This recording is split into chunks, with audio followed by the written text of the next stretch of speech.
All right, Kingkillers, we're covering chapters 87 through 88 in this episode. We cover Kvothe and Tempi go into a bar where Tempi quickly gets challenged to a 3-on-1 fight and proceeds to stomp that ass. Then Tempi begins to teach Kvothe about the Lethani, and when they get back to camp, Hespe finishes her story about Jax and the moon. You'll also hear about Tim's hatred of Tesla, our days of fisticuffs on the mean streets of LA, and Tempi dropping verbal bombs before he lets those hands go. So sit back and enjoy.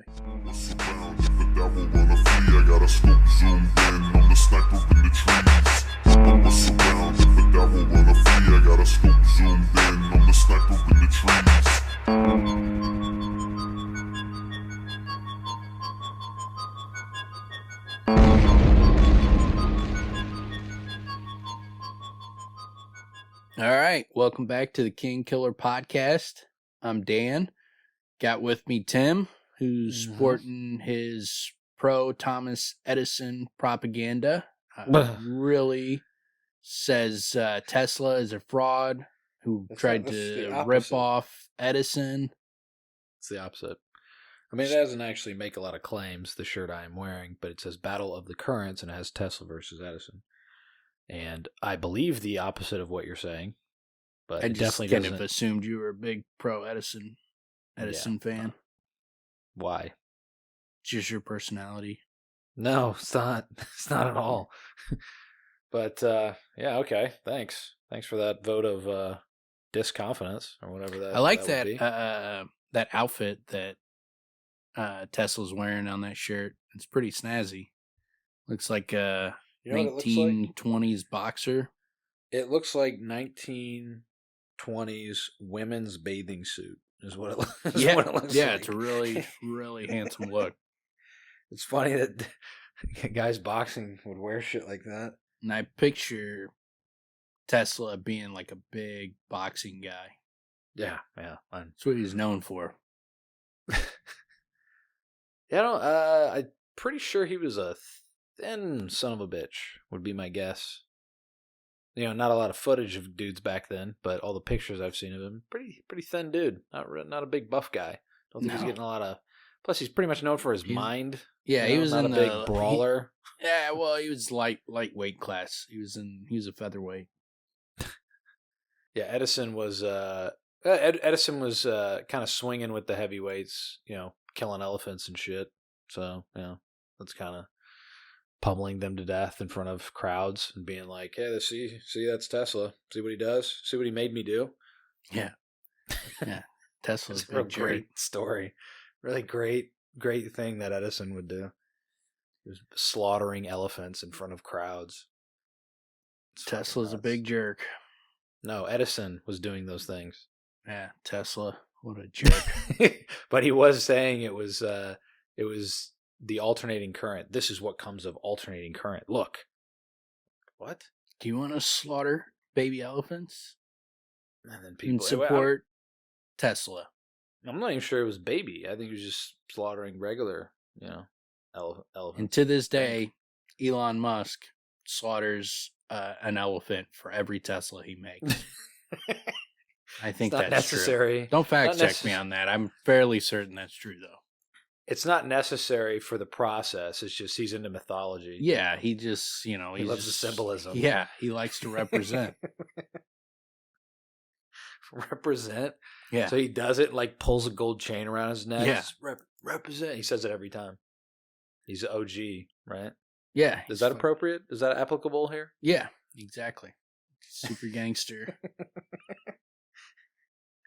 But we're going with chapter 87, the Lethani, to start this episode, and we get Kvothe and Tempi heading to Crossing to get supplies, and they run into some thugs in the bar and getting a little fisticuffs, and then Tempi decides that Kvothe needs to learn about the Lethani, which is very clear and concise.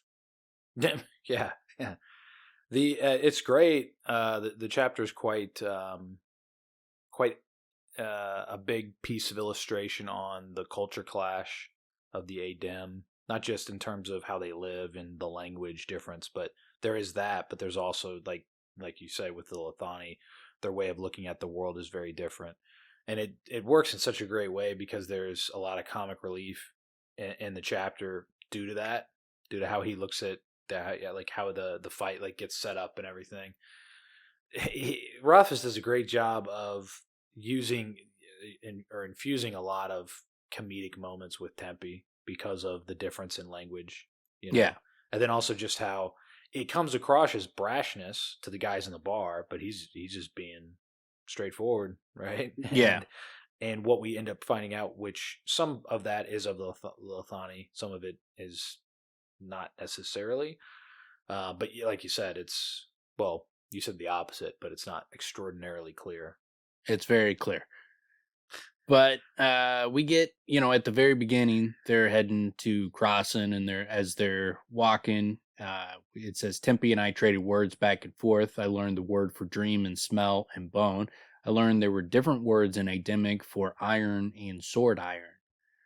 Now, he just kind of throws that out casually, but I think there might be a specific reason for it, in that their swords seem to not, break down. They've had, swords, like the sword that he gets has got like 1,000-year, 2,000-year bloodline or something like that, that he can account for. So it could be much longer. That could be, go all the way back to the creation war in 5,000 years ago. So like it could be that that the reason they have two different words for it, and I suspect that this is probably the reason, is because they're different. They're not the same. Yeah, there's definitely something to it. I mean, there seems to be this magical, like you said, I mean, they're like ancient, right? And there's a whole story behind the swords that people have to memorize and they have to review it. And I mean, they take that shit very, very seriously. They don't fuck around when it comes to like mythology and stories. Their history is like paramount to them, right? And then, but also again, but going back to the sword, clearly, yes, there's a big difference. The fact that it can last generation after generation after generation. It's not just regular. I mean, we would have to expect it's either there's some type of spell put on this sword, or it's a special type of metal, or there's a process. There's something involved, right? Yeah, Which is why they it would has to be something differentiate sword different, iron because they would versus break. iron. They would break. They would break down. They're not lasting thousands of years in pristine condition. It's just not possible.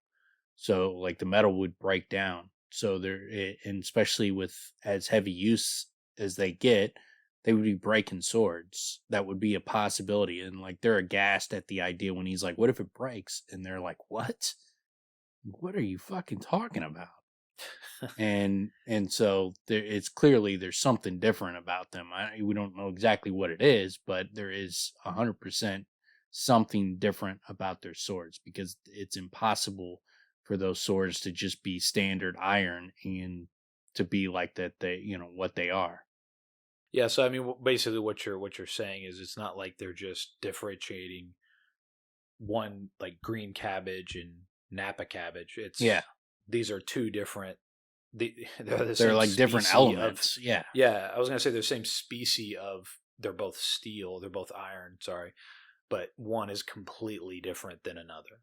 Yeah, it's got to be that there's something different specifically about them, and I think that's why they have two different words for them. But Kvothe doesn't really pick up on that. But once you learn about the nature of their swords, then that sentence stands out a little bit. That's a good example of the small things that Rothfuss does. That, I mean, you could just let that go by, and it doesn't lessen your experience of the book. But the fact that those little things are in there, that's pretty great, man. Like you get that from a fifth, sixth read. Yeah, you may not have picked it up before that. Maybe you did, but you definitely didn't get it in the first one. Yeah, right? There's no reason to know that. At you wouldn't. Yeah, I mean, because you don't know anything about their swords. Yeah, that's a really cool little example. Yeah, so there might be, there's definitely something to it, but I think that's specifically what it is. But then, then we had a long hour's worth of fruitless conversation as he tried to help me understand what it meant when he rubbed his fingers over his eyebrows. Is it the feeling you have when someone offers you a choice? Tempe shook his head. No. He stopped walking for a moment, then resumed. At his side, his left hand said, dishonesty. What is plum? Attentive. And so this part we get, like, they hear some kind of noise in the woods and they think that the bandits are about to come and attack them. And you get what it does is it shows you how on edge that they are in this, in this environment, and with what they're doing. When they're walking down, they hear any noise in the woods and they're immediately like, oh shit, it's about to go fucking down.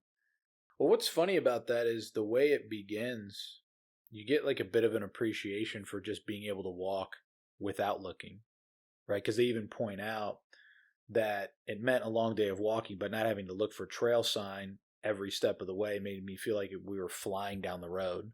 Yeah. It'd be like this freeing experience just to walk without this secondary agenda, which is pretty interesting. What that brought up in my mind, because I didn't remember what exactly was coming next, I thought it was the bandits, right? So in my mind, I'm like, well, this is like with fucking Denna. Once he gives up, he finds her, right? Yeah. So it'd be like that.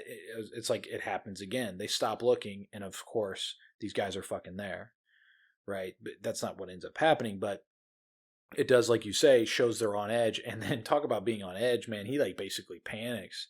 And he's like, what the fuck am I doing here? I'm not prepared for this at all. Like, I have a knife. Like, what the fuck am I doing? This is ridiculous.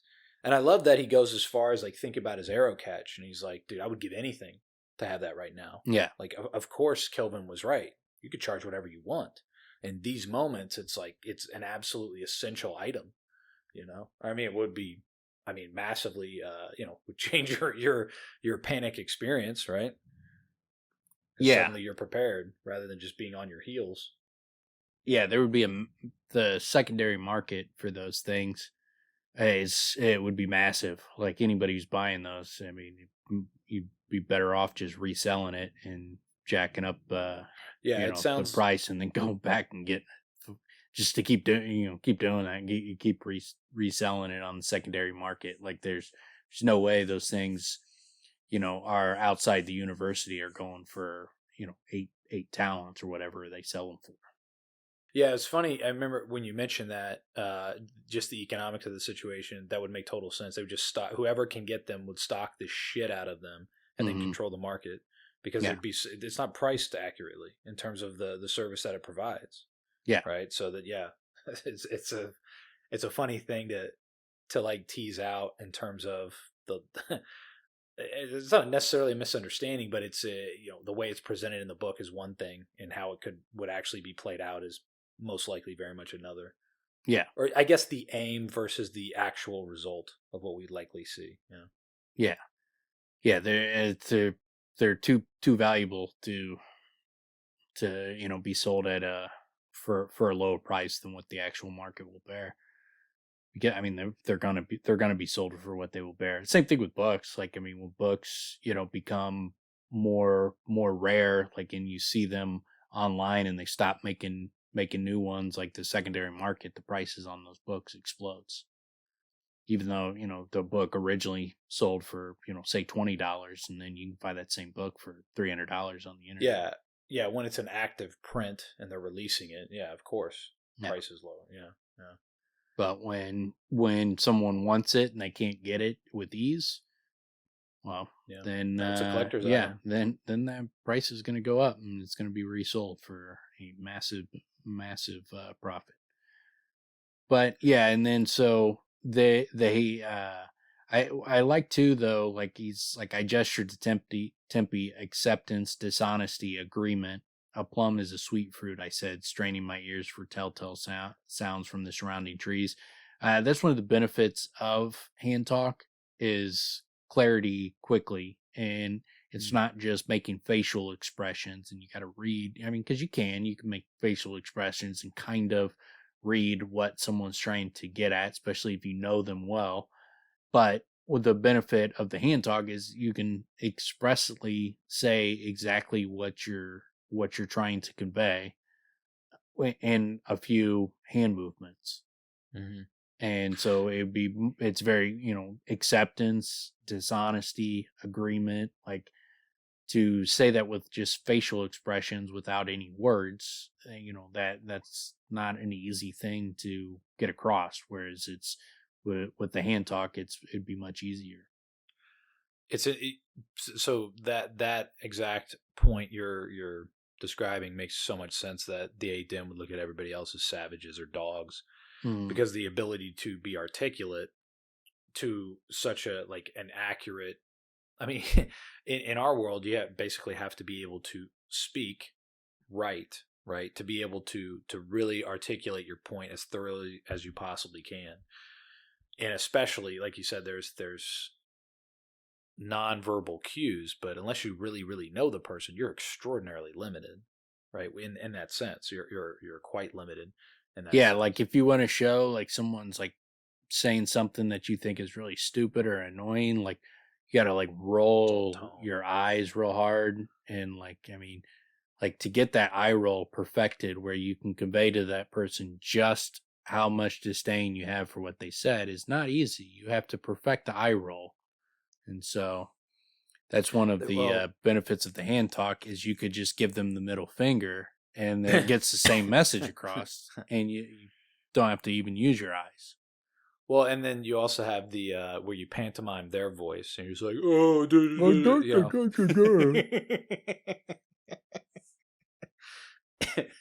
yeah, it's one of the benefits of the hand talk is really conveying accurately and concisely how much you dislike the person you're talking to. That's all we're going for. Out of everything that we could do, all we pick up is yeah. It's like, yeah, man, that's one thing that'd be really good about this hand talk, is I could really get across how much I don't like all these people. Like, they're not picking it up. They're not picking up my facial expressions and my sighs. Every time they talk to me, I'm like,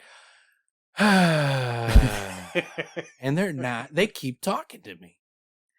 He seems tired. Why is he always exhaling? Yeah. He's a really deep breather. I think he like practices yoga or something. So rather than realizing he's extraordinarily impatient, he's a very deep breather. He's uses really his diaphragm a lot. Like, I think he's one of those guys that like practices his breathing, because every time I come around him, he's like got this big exhale, like he's been holding his breath for a long time. That's really funny. So that right there is actually, I like this idea of an individual who just doesn't pick up on any nonverbal cues whatsoever. And they're always trying to strews every one of them. And they're just trying to piece out like, what was that about? And it's like, you're a fucking idiot. Nobody likes you. That's the problem. And you're not picking up on any of it. So there's a massive benefit for the hand talk. One of the downsides of the hand talk would be like, outside of this kind of spy work, it's not really that necessary. Like, I'm not having a hard time communicating with people without being able to be like, because I could just say, agreement, dishonesty, I could just say the words. So I like the hand talk's not adding anything other than, you're not having eye contact or anything because you got to stare at someone's hand. I don't really see the benefit outside of kind of needing to speak to someone and communicate an idea or a feeling or a concept or something without speaking. But if you can speak, then I don't really see a huge advantage in the hand talk. Yeah, no, I mean, outside of the context of like this sort of a situation, obviously there's value. But outside of that, it would all come down to they've chosen in their world, this was how they chose to communicate. Yeah. You know what I mean? It's just how it is. It's a cultural thing at that point. Yeah. Like, I don't see it as beneficial, like they're at a massive advantage. They are in some situations it would be, but not in all. Well, I mean, I guess this isn't the case for them, but I have known people who like sing or perform in some circumstance and they try to not talk. Like, they save their vocal cords, basically. You know what I'm saying? That's so ridiculous. Like, in that sense, this would make some sense. I don't know. Like, you how much are you singing? I don't know. I mean, I don't live their life, but I've heard people say that where I'm just like, okay. Like there was Like one dude that we would hang out with, and he's. I remember someone telling me like, yeah, he's not talking today. he's I'm like, not what do you mean he's talking. not talking today? Like that's that he doesn't That talk today. sounds I'm like like, is some pretentious LA he? thing Well, he was a more than teacher, so anything. this person was a teacher, and I remember thinking like, wait, does he have? So it just makes my mind go to places of like, wasn't there like a I don't know if there was like a story written or maybe a movie where you have a certain amount of words and you're going to use them up. So make them all count, basically. And like, does he have that disease? Like, or like, he's going to run out of chances to speak? Because I mean, I speak on the phone all day. Like that's like what I do. Hmm. I'm not running out of fucking ability to speak, Yeah, you know? So yeah, that's when I heard that, I'm just like, this dude's weird.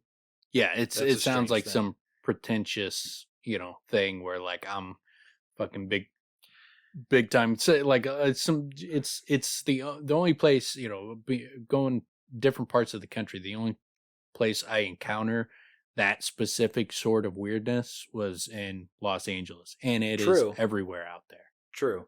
But then I also, the more I thought about it, I was also kind of thinking, this is kind of genius if you just don't want to talk to people, Yeah, and you know? that's the kind of guy that like you would expect like to kind of walk up to you and they hand you your coat. Like, the fuck are you doing? I'm not your fucking butler.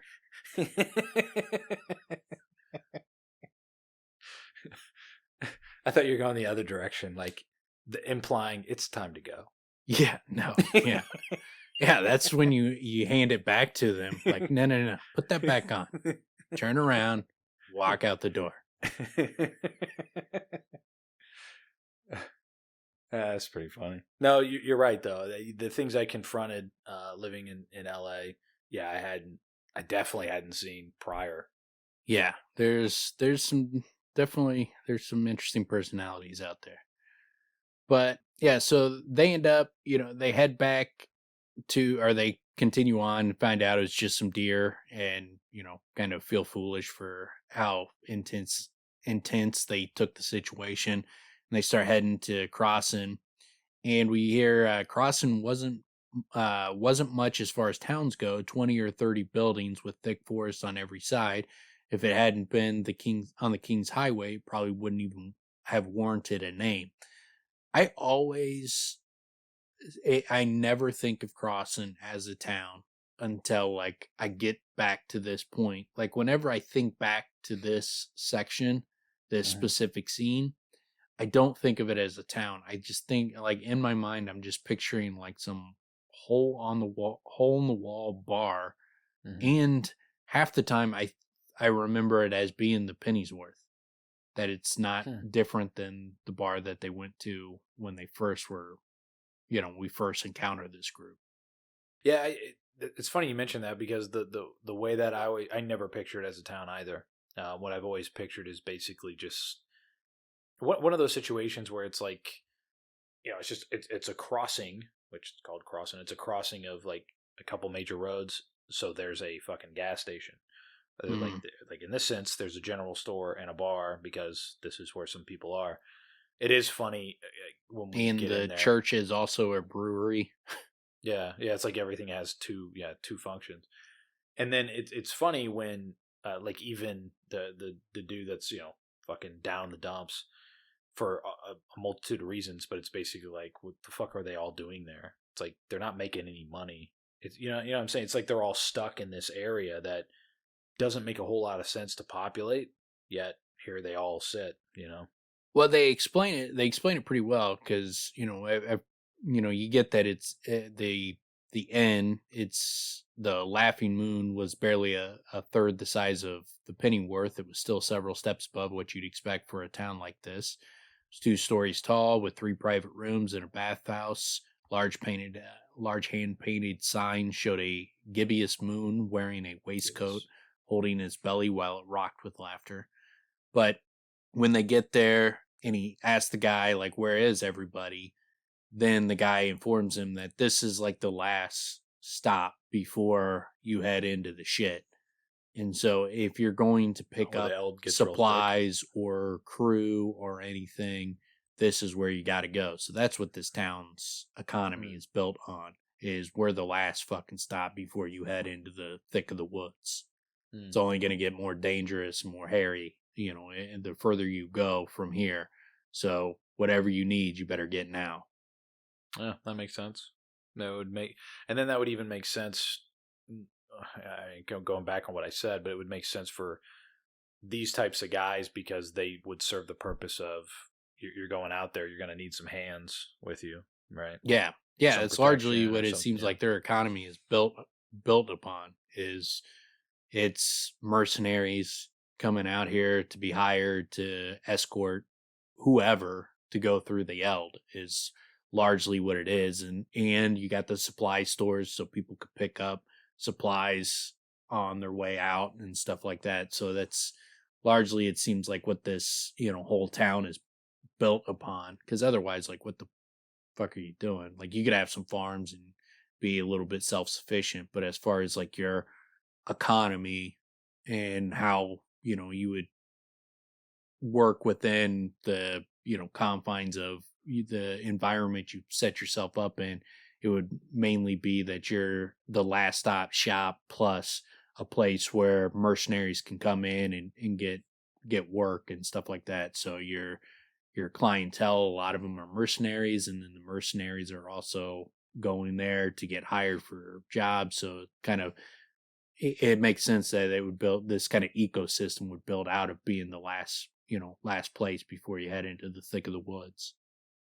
Yeah. Well, and Rothfuss, it's interesting. He places the laughing moon, right, and mentions that it's a gibbous moon, as we're about to learn a little bit more about the moon.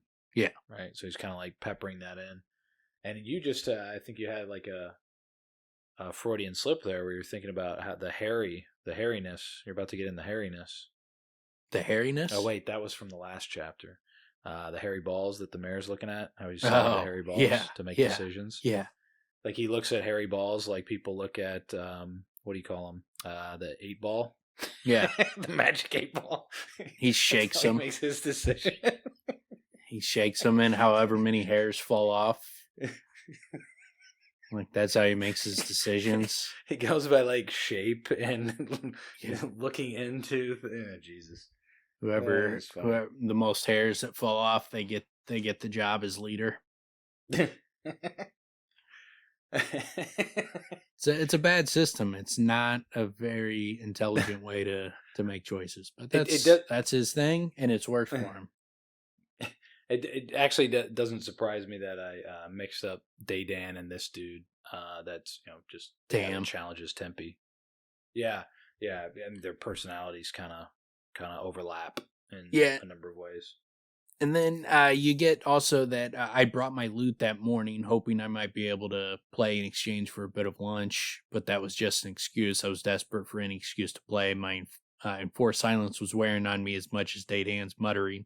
I hadn't gone so long without my music since I'd been homeless on the streets of Tarbean. So he likes to kind of reinforce the idea that, how important music is to Kvothe and what the absence does to him, where he can barely stand it. But when he's in a position like this and he can't play his music, he just doesn't play his music and he gets by. Even though, like, some of the times he acts like, if I had to go, a day without my music, and he gets very melodramatic about it, stuff like that. But he loses his shit.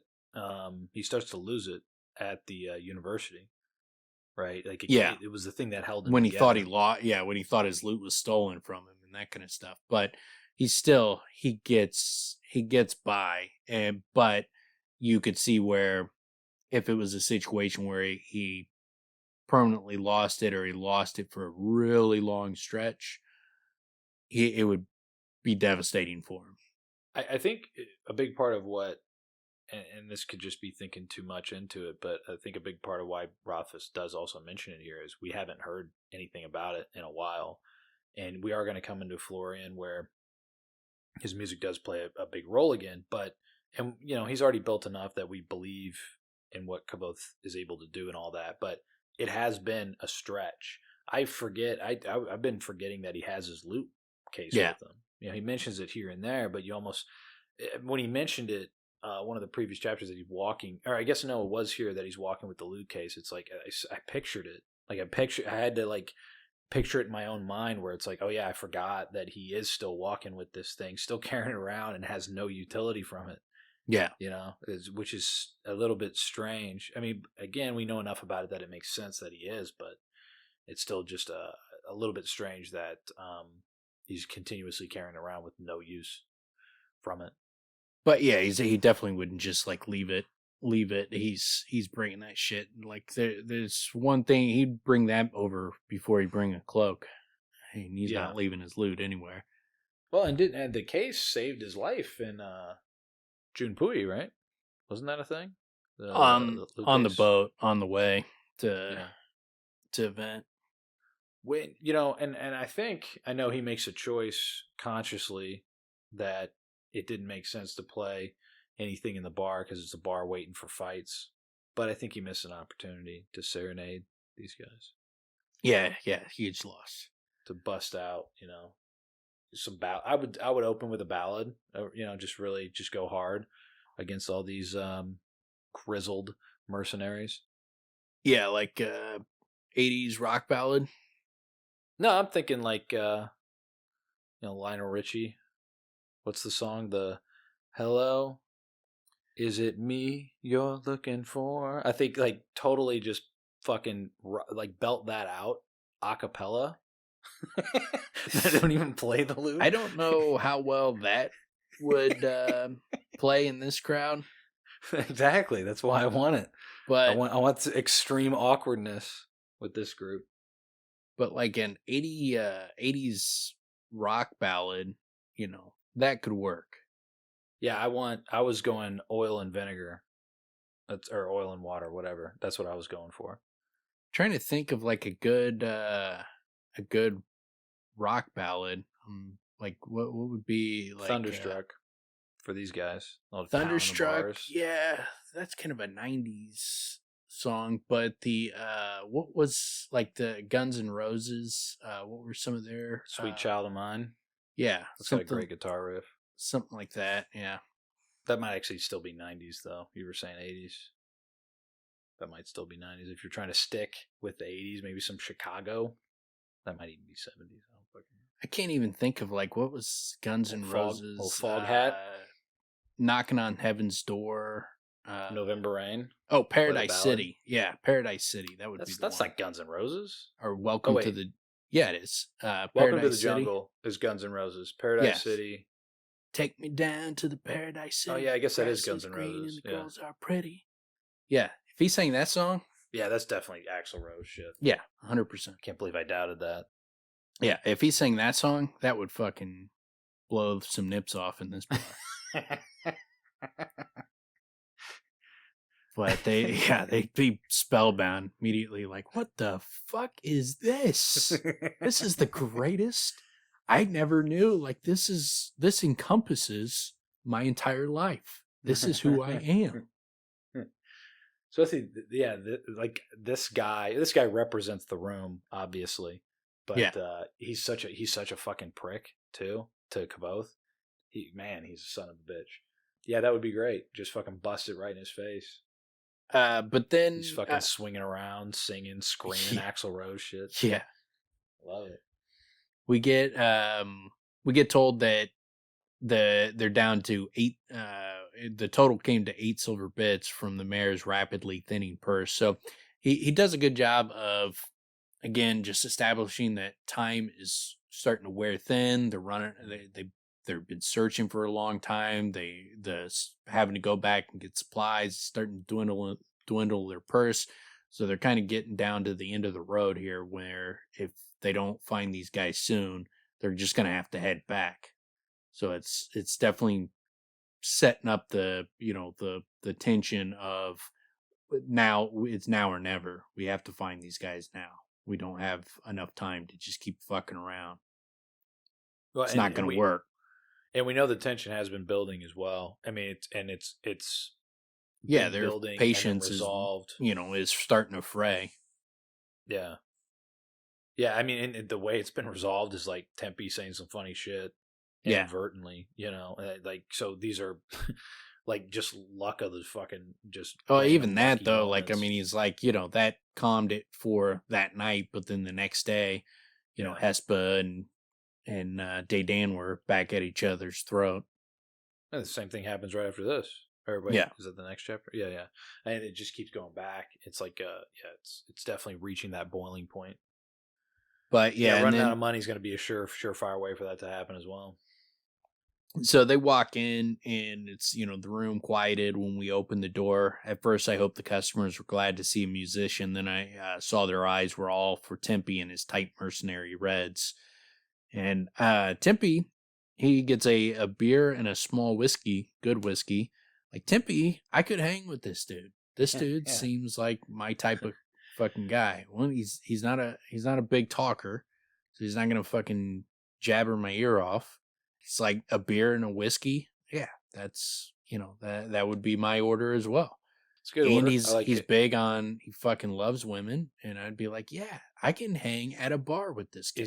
He's got a good sense of humor, Yeah. And he's got great comic timing, even Yeah. though it's not Sometimes not on intentional, purpose. but still hilarious. That's even better. If you're unintentionally hilarious, even better. I mean, well, and then like the way he handles this room, And he's a fucking so badass. fucking great. Like, he's a Well, fucking that's legit badass. that's icing on the cake because that's not realistic. I mean, all of these things in one person, but like the way I fucking love the oh, so you're worth 20 men. It's like, nah, not 23. This group 4. Yeah. This room 4. That's fucking great, dude. Yeah. Yeah, he's got some great lines here. Yeah. And so she goes, I'll need to see your money. I raised an eyebrow. You've had trouble lately? She sighed and rolled her eyes. I handed her 3 halfpennies and she hurried off. By then I was sure I wasn't imagining it. The men in the room were giving Tempe dark looks. So we get it, starts to set the stage that these guys got an issue with them immediately, and it's a troublesome crowd. And then, as we start to learn more, we learn, I came through here a while back and things were quiet. What's everyone doing here? Same thing as always, this guy says. And he's like looking for work, crossing his last stop before the eld gets good and thick. A smart caravan will pick up an extra cart or two. But too many folks been getting feathered off in the trees lately. Caravans aren't coming through so often. So what the bandits in the woods are doing is completely disrupting this economy. Mm-hmm. And to the point where now all these guys that come here looking for work, they're not finding work. There's less work. So more and more of these guys are stacking up here with nowhere to go, nothing to do, no money to earn. And there's now a much bigger supply of these guys and less demand for their work. So even their wages would be going down and stuff. So you'd be able to pay them less to hire these guys, or you just, even if you don't pay them less, like these guys, most of them, they can't find work. So now they're just stuck in this town with nowhere to go, nothing to do, no way to make money. And so you would now, where these mercenaries just come in, stop in, get some drinks, and then head out. Now they're fucking staying in the town, and now your town is becoming more dangerous. And so it's completely disrupting every aspect of their little society. It's an interesting what you're pointing out is also kind of builds on something we talked about a while back. Why send her there? What is, and it seems like if this is something that's been orchestrated by, say, King Roderick or someone else just to create tension, it's a real slow play that is effective. Mm-hmm. It's kind of that effective slow play that is creating outward tension around where things are being disrupted, right? And it fans out and it creates a tension not just between, say, Roderick and the mayor, but it's all these other surrounding areas. If they're all having to get taxed more and they're already hurting, like it's just compounding problems. But it does a good job in demonstrating that what these guys are doing has a larger impact. It's not just that they steal money. It sows chaos. It spreads. Just this little town is feeling one example. Yeah. Yeah, is feeling the brunt of this. It's starting to wear thin. Like, give it another month or 6 months and see what this town looks like. And these guys it's gonna get very violent if you have a bunch of mercenaries who can't find work and got nowhere to go and no way to earn money. It could turn very violent in that town very quickly, and then you're creating a massive problem for the mayor. That now this way station before you head into the Eld has now been destroyed and ruined, and so like now you just lost one of your towns, and you can't protect these people, and now people are asking like, what the fuck are we paying taxes for? This guy can't protect us. He can't protect the roads. Everything's falling apart. Now every time, like, caravans are like, every time I gotta head to the Eld, now I can't get supplies. I have to go and buy supplies further in town, and so like now there's no last stop before you head into the thick of things. Like, what the fuck is going on? And this is also one example, right? Yeah, you can use your imagination to think. Yeah, it keeps trickling out. Yeah, what other examples are of this? And then also, we were talking about this originally with Mellowin and how the mayor, I mean, he basically looks, what's the word? It's kind of impotent, right? Yeah. Not literally, but towards being able to control things and have influence. So I mean, it's so many different strokes. It's a problem. It's a problem for old mayor. Yeah, and I like this guy. He gets up and he's like, you can have the place for all I care. I've been here 6 days, only seen 4 wagons come through. Besides, only an idiot would head north as a pay a day. And then he heads out, and he's like, and with all the folk gone missing, only an idiot would take on extra help in a place like this. I'll tell you this for free. Half these reeking bastards would probably cut your throat the first night on the road. And that's what gets Tam's attention. And he's described as a broad-shouldered man with a wild black beard, let loose a mocking laugh from where he stood at the bar. Just because you can't roll dice didn't make me a criminal. Sowie? He said with a thick northern accent. Ye say something like that again, and I'll give you twice as much as you got last night, plus interest. So, like, this guy had a bruise on his face, and then he quickly lets it known where the bruise came from. And so, shows why this guy's got such, it gives him an added reason why he's got like a shitty attitude. Yeah. Yeah. He's losing at dice on top of he's not making get money. Jacked in the face. Yeah. Well, and I like the fellow I'd been talking to made a gesture. You didn't have to be a dem to understand, and headed out the door. The bearded man laughed. So, you use your imagination there, Finger in hole. I think he was propositioning him. I think he was blowing kisses. That's what I'm going for. I'll miss you. Heart. Yeah. I love you. I heart you. That's a lot more entertaining than the implication is he flicked them off, or maybe he did the jerk and splash on your face one. He did the thing where like he reels the middle finger up, like, and then reels it up and then reels it back down. Yeah. He even took his time to reel it back. I like that. Yeah. And Tempi was very impressed with that one. He's like, that's going in the hand talk ledger. That's a new word. Or new emotion. But yeah. And so this guy comes up and he's like, and before that, Kvothe starts thinking about like how he could have played. He's like, I'd been hoping to play for an hour or two in exchange for our meal, but I wasn't fool enough to play to a room composed entirely of frustrated mercenaries. I could have done it, mind you. In an hour, I could have had them laughing and singing. In 2 hours, I could have had them crying into their beer and apologizing to the serving girl, but not for the price of a meal.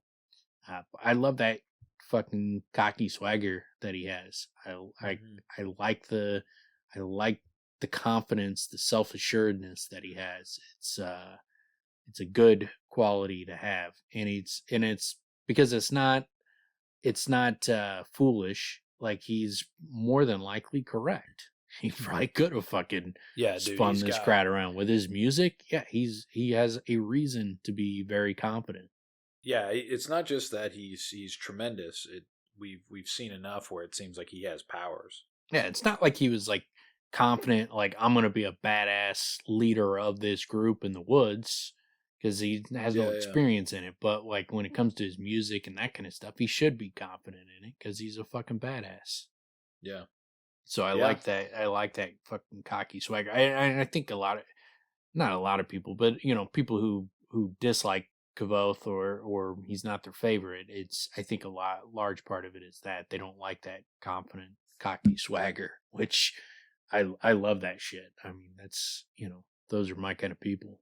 I think that is important to what you just mentioned, though, to weigh that, because it's not like he comes in here thinking I'm going to lead this troop and we're going to do everything. Yeah. Like he's filled with self-doubt with Denna, with things like when he's assigned things that aren't his thing.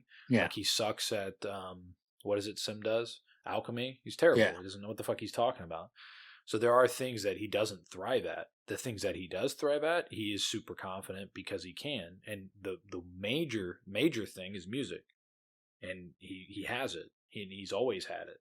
Yeah. So and he went like math wasn't his thing. So like he it doesn't have like extreme confidence in every aspect of his life. The things that he's really good at, he's very confident in. But and there's areas where he should be confident and he's not at all. Like with women. Like he's a he's a legendary rock star wizard, and he's extremely, doubting himself as far as like his romantic abilities until coming up fairly quickly. It's going to be put an end to that. But up until this whole point, he's been like that the whole series. I think it's actually worth even talking about because so many people get a real bee in their bonnet over the whole Florian sort of exchange and everything. And I think we see his potential with Denna. We see his potential with Fella. We see his potential even with Mola. Like when he's being himself, he's very charming with these individuals. He knows how to talk to people. When he starts to think about it and he's more cognizant of it, that's when he's falling over himself. That's when he's asking Denna about other dudes and shit. Like that's and it's also after the fact. When he's with Florian and he's in the Fae, he becomes a different individual. He thrives in a sense that you do start to think he's got some Fae blood or something because of how much he starts to really fit in and how he's able to then grasp his capabilities with naming, with taking real control, but also splitting his mind up and using his Alar and all that stuff. He fucking thrives. So. And well, it's such an interesting timing. The timing is so interesting because of what he just did with fucking Cinder, the bandits group. Yeah, it's nuts, absolutely insane. So you're able to do something like that. That's like, I mean, this isn't the best analogy, but that's scoring fucking 90 points in the playoffs. Yeah, like he just came off of that game. How's he going to do in the next game? He's going to fucking hook up with Valorian, and that's what he's able to do, and he does it. I guess my whole point is he doesn't just reinvent himself. He had that potential coming in, and it's a confluence of all of his abilities in the setting that he's in, and that is what she does. Her whole function seems to be love language, man. That's like what she does. And I mean, she breaks him out of his shell, like because it makes it's not surprising that he would be a ladies' man and be good with women because he's charismatic, he's articulate, he's witty, respectful. And he's good in so many areas that would be prime areas to be good in for picking up women. And then he's also an amazing musician. He's like a rock star. He's this legendary. He's this budding legendary figure in the world. And it would be what it would be like is like if you went and you saw like a rock band, you saw Guns N' Roses in the late 80s, and then you go up to Axl Rose and like hey man, how's it going with all the ladies? Like, oh, they're not into me. Like, why would they be into me? Like, I'm nobody. Like, I have nothing to offer. Like, what are you fucking talking about? That's pretty funny. I love to keep focusing on fucking Axl Rose here. Yeah. But, well, and another part that's actually really quite ironic, an ironic twist is Kvothe shits all over poetry, but him and Florian, it's poetry, it's a ton of it, and he does it with, he's been practicing with Denna. That's what their whole thing back and forth is. Their little game, there's a lot of poetry involved there. It's just not set to particular, pentameter. He's not particularly writing poetry, but he is back and forth with her. You know what I'm saying? Like, so he's had practice. He's been built into it. And the other thing I was going to say is, in terms of actually being someone who's appealing to women, he is respectful, right? I mean, he had his example of like good examples growing up that also has imbued in him. He's not just out there to like score. That's never what his thing was to begin with. Yeah. Right. He's got like one chick. That's his thing. That's always been his thing. And he fucking clams up with everybody else.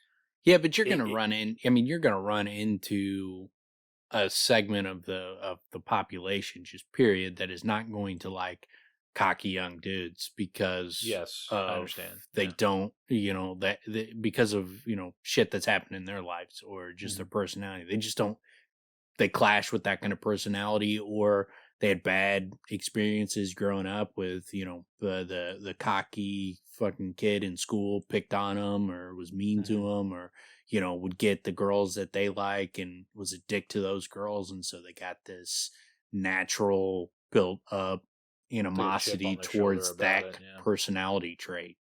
So, I mean, that just happens. Same thing you see with Denna. I mean, there's going to be guys that, got strung along by some girl, or, she was manipulating them, took advantage of them. And so they see those kind of personality traits, even though I don't see Denna that way, but I could see why, if you had you had bad experiences in your life, why, you would see Denna and you'd see things and you start to kind of interpret her in a little bit different way than I do. And you would have some animosity towards her.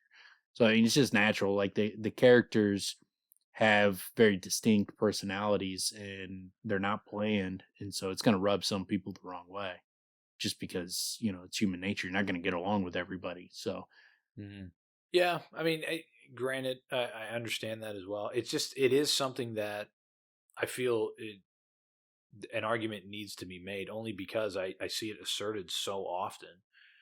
But it's not as if it comes out of the freaking blue. That's one of the things that more bothers me, is that when that is presented, I get people's taste and people this reminding them of somebody else and how it doesn't fit with their expectations.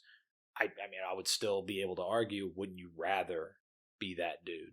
Maybe that's why you were so angry, when you were in high school, is you weren't that dude. You know what I'm saying?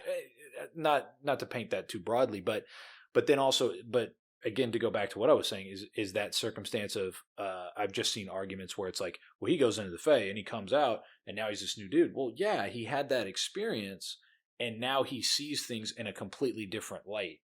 He is now, especially when he first comes out, he sees sex in a totally different light because it's just natural. I mean, it was like that for me once. Like, I cracked the fucking code. Cracked the code, yeah. Yeah. Once I cracked the code a couple of times, then it was like fucking off to the races, and it was a completely different experience. The next 10 years of my life. But yeah, once the mystique drops down, the expectation like gets altered. Then it's like, oh, what the hell was my approach this whole time? Well, before you do it, you don't know you can do it, and then once you do it, and you're like, okay, I got this. I know what. Not like the physical motions of having sex, the getting a girl.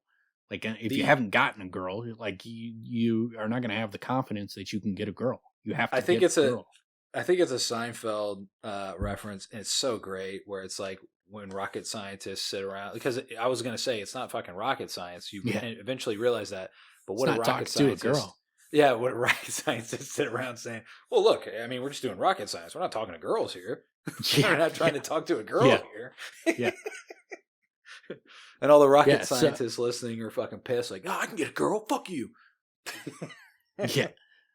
So I But mean yeah, that is true though. Like I mean, once you've done it, you've had the experience. Once you it's the same thing you see in other aspects of life too. That yeah, not just yeah, sex. Like yeah. It's not just once women. the first guy broke the 4-minute mile, like then all of a sudden a Florent, what is that the right word? A Florent? But there was a bunch of people started breaking the 4-minute mile Yeah, after that, yeah, yeah. but no one had done it previously, and people thought it was impossible to do until Mhm. someone did it. And then once someone did Roger it, then Bannister. once everybody knew it was possible, then all of a sudden everybody, not everybody, but a lot of people started doing it. Yeah, yeah, yeah. And so you No, see that's that kind of thing, and it's the same thing in your personal life. If you've not done something, you don't know you can do it, or you're not at least sure. But once you've done it, now you know, and now you're different. Well, I mean, one of the biggest preventers of you doing something is just that self doubt, Yeah. thinking, I can't do it. So you just, if you're not gonna fucking try, well, yeah, damn sure you're not gonna do it. There's Yeah. no doubt. There's no doubt there. But yeah, I mean, And if your in first time certain was things, with the like tiniest amount of effort some supermodel who is all about you, like yeah, you're gonna probably come out there fucking feeling pretty good. You're gonna feel pretty fucking good. Not only that, I mean, this is her whole. She is what, like, the most desirable legend in their world. Yeah. And he slays that dragon. I mean, that's his beginning. That's his starting off point. Holy shit. Yeah, like if you're kids our age, like, and all of a sudden you come out of like high school and Cindy Crawford like comes up to you and she is all about you. Yeah, that's gonna have a major impact on your confidence with women. Yeah, You're gonna people feel will look really good about yourself. people definitely will look at you differently after that. Like, Yes. what in the Yeah. fuck happened? Yeah. What happened to you, bro?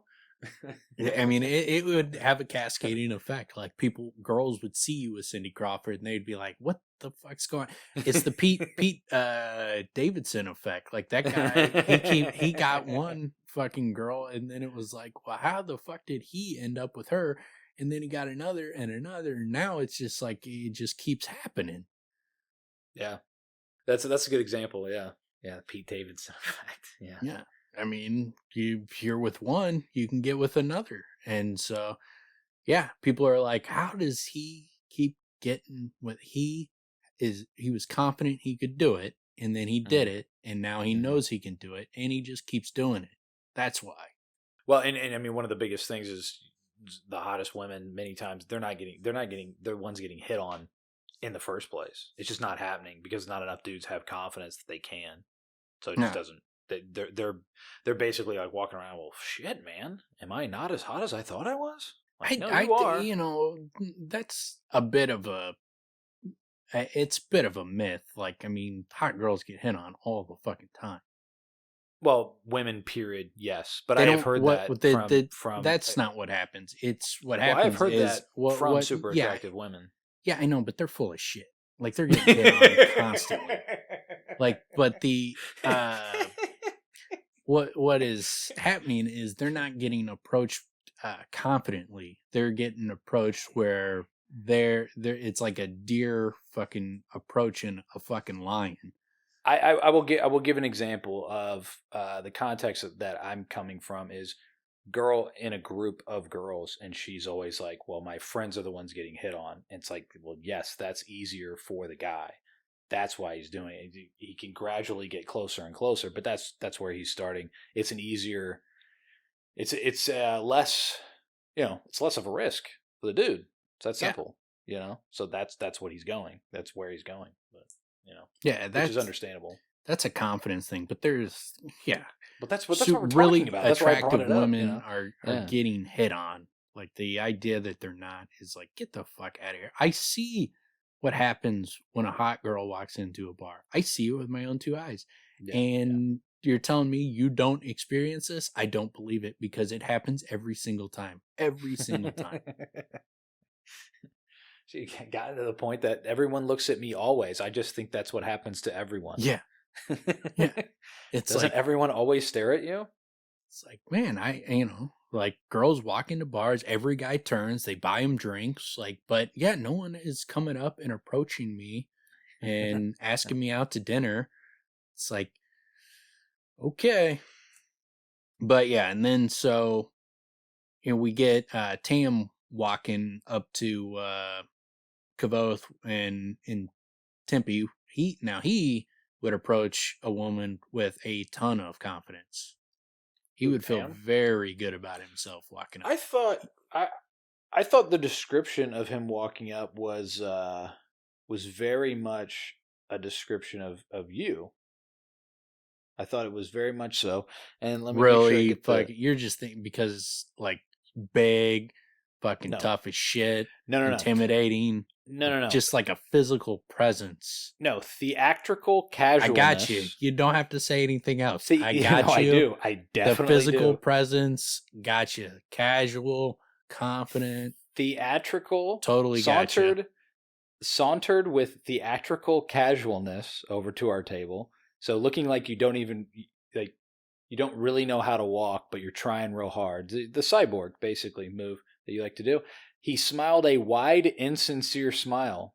Again, very much your style. I do Very not much do your that style. though. The smiling like that is not happening. If Actually, yeah, anything, that's yeah. people would be like, "What's wrong?" And be like, "Go fuck yourself." Like nothing's wrong. This is my face. I don't walk around with a shit eating grin on my face.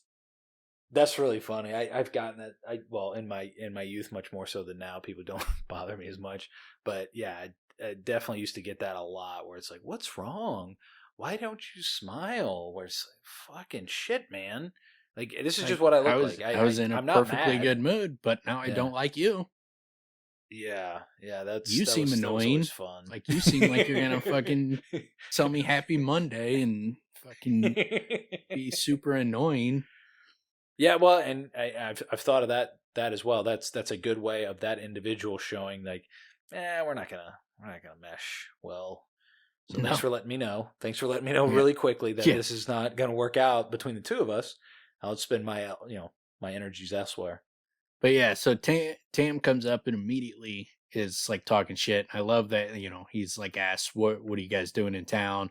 And Kvothe jumps in. We met on the road and he was nice enough to walk with me. Tam looked me up and down dismissively. I wasn't talking to you, boy, he growled. Mind your betters.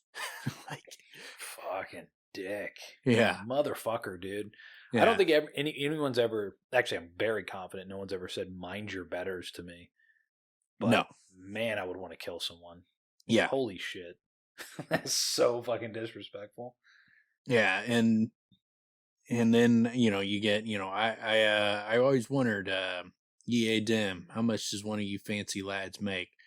And so Kvothe translates for him because he's pretty sure Tempe can't understand this guy's accent.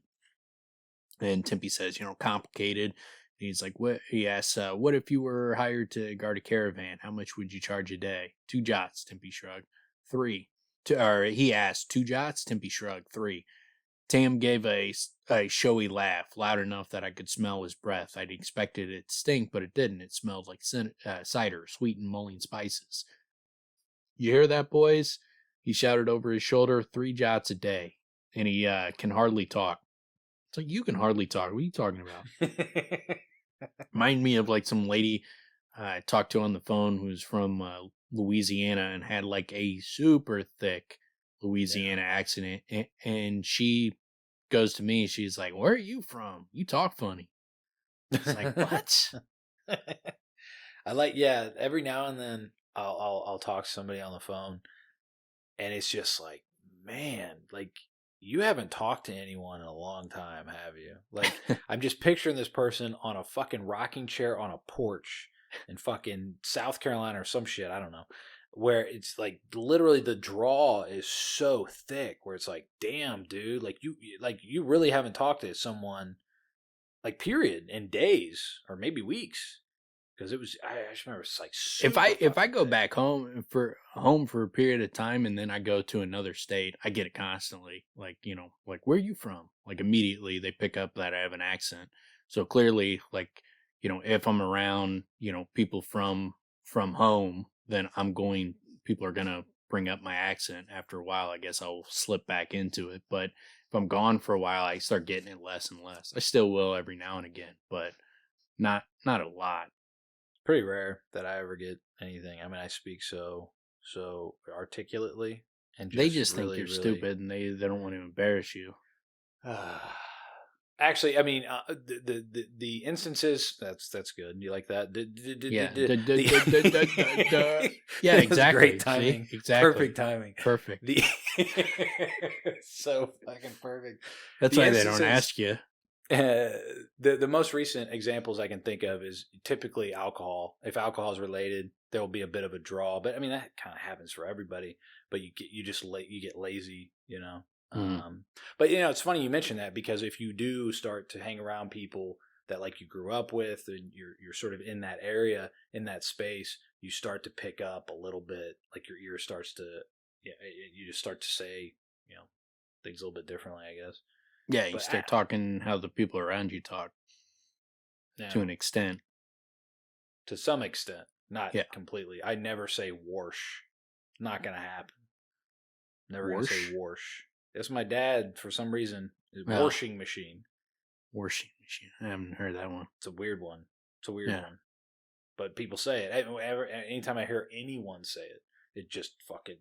Those things jump out at me, though, man. I can't turn my brain off with shit like that. It's like I'm constantly grammar police and just try to shut the fuck up. I only know... speak. I only really notice an accent, like, if it's hard to understand them. Yeah, because then you're deciphering what the person's actually saying. Yeah. So yeah, like, then you're like, I've had people where they start talking, they're like, "Oh, you probably know where I'm from." Like, no clue. But they're thinking their accent is like so pronounced that I will immediately know where they're from. Like, nope, don't know. I'm not good with that stuff. Like, it wouldn't even occur to me to think about where you're from until you just said that. It's funny. So now that I'm in the South, I will hear people every now and then. It's like, whoa, that's it. That's the South. There it is. But you get a lot of people too. You get a lot of people from Minnesota. Now, some of the people from Minnesota got some pretty thick.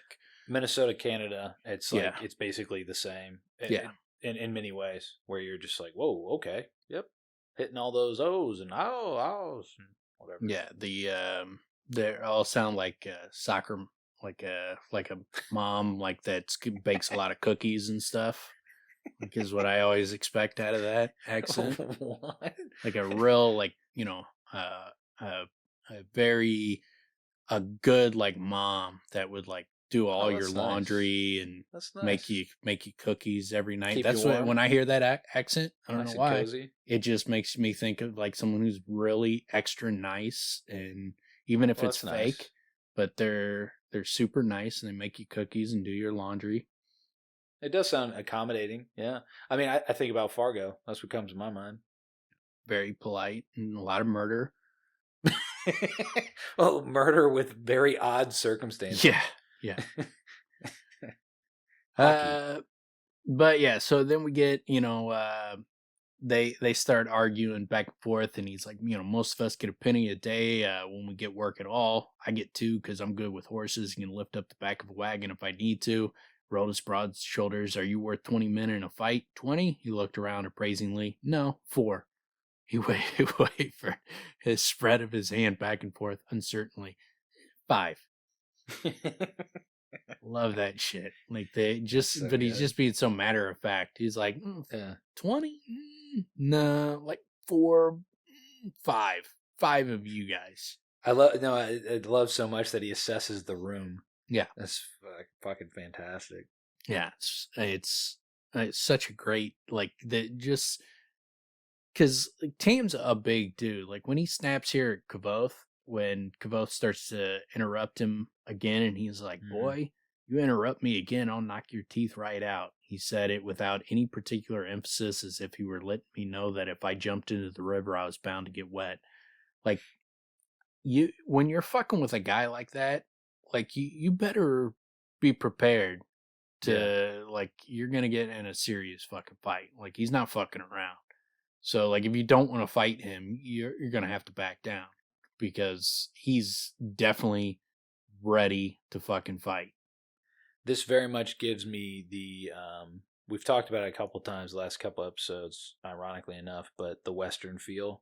Yeah. This is the guys that walk in the saloon that don't belong. They're getting evil eyed. Yet, dude raises straight up. Does not. I mean, talk about not getting intimidated. He picks the fight. Yeah, and it gets so much better as they play it out too. In terms of like, are we gonna do this or not? I love the way he describes it. But yeah, you're 100% right. Like, this guy's not fucking around, and he's massive. It sounds like so. yeah. There's no joke. Luckily, and what's so great about the first read, dude, we don't fucking know. We don't know what what Tempe's actually capable of. For all we know, he's gonna get smashed.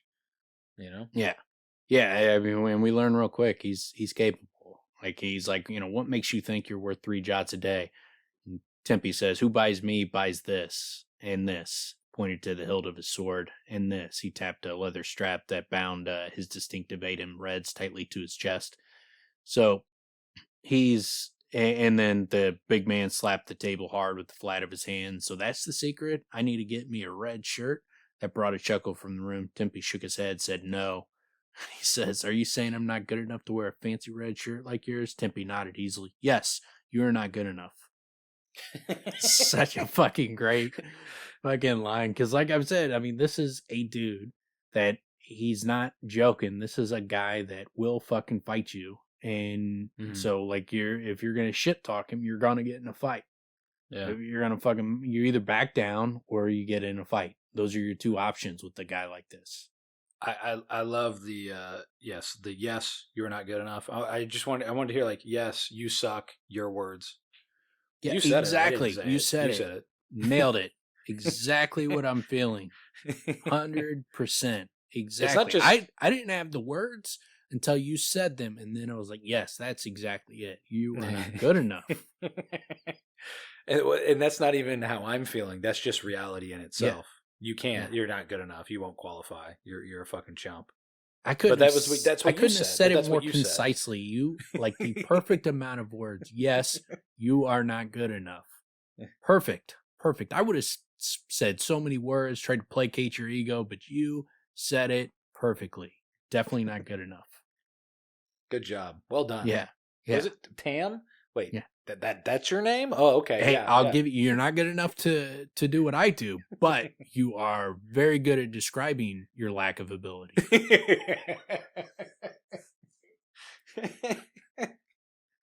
Damn, Tempe really figuring out this sarcasm. Really laying on thick.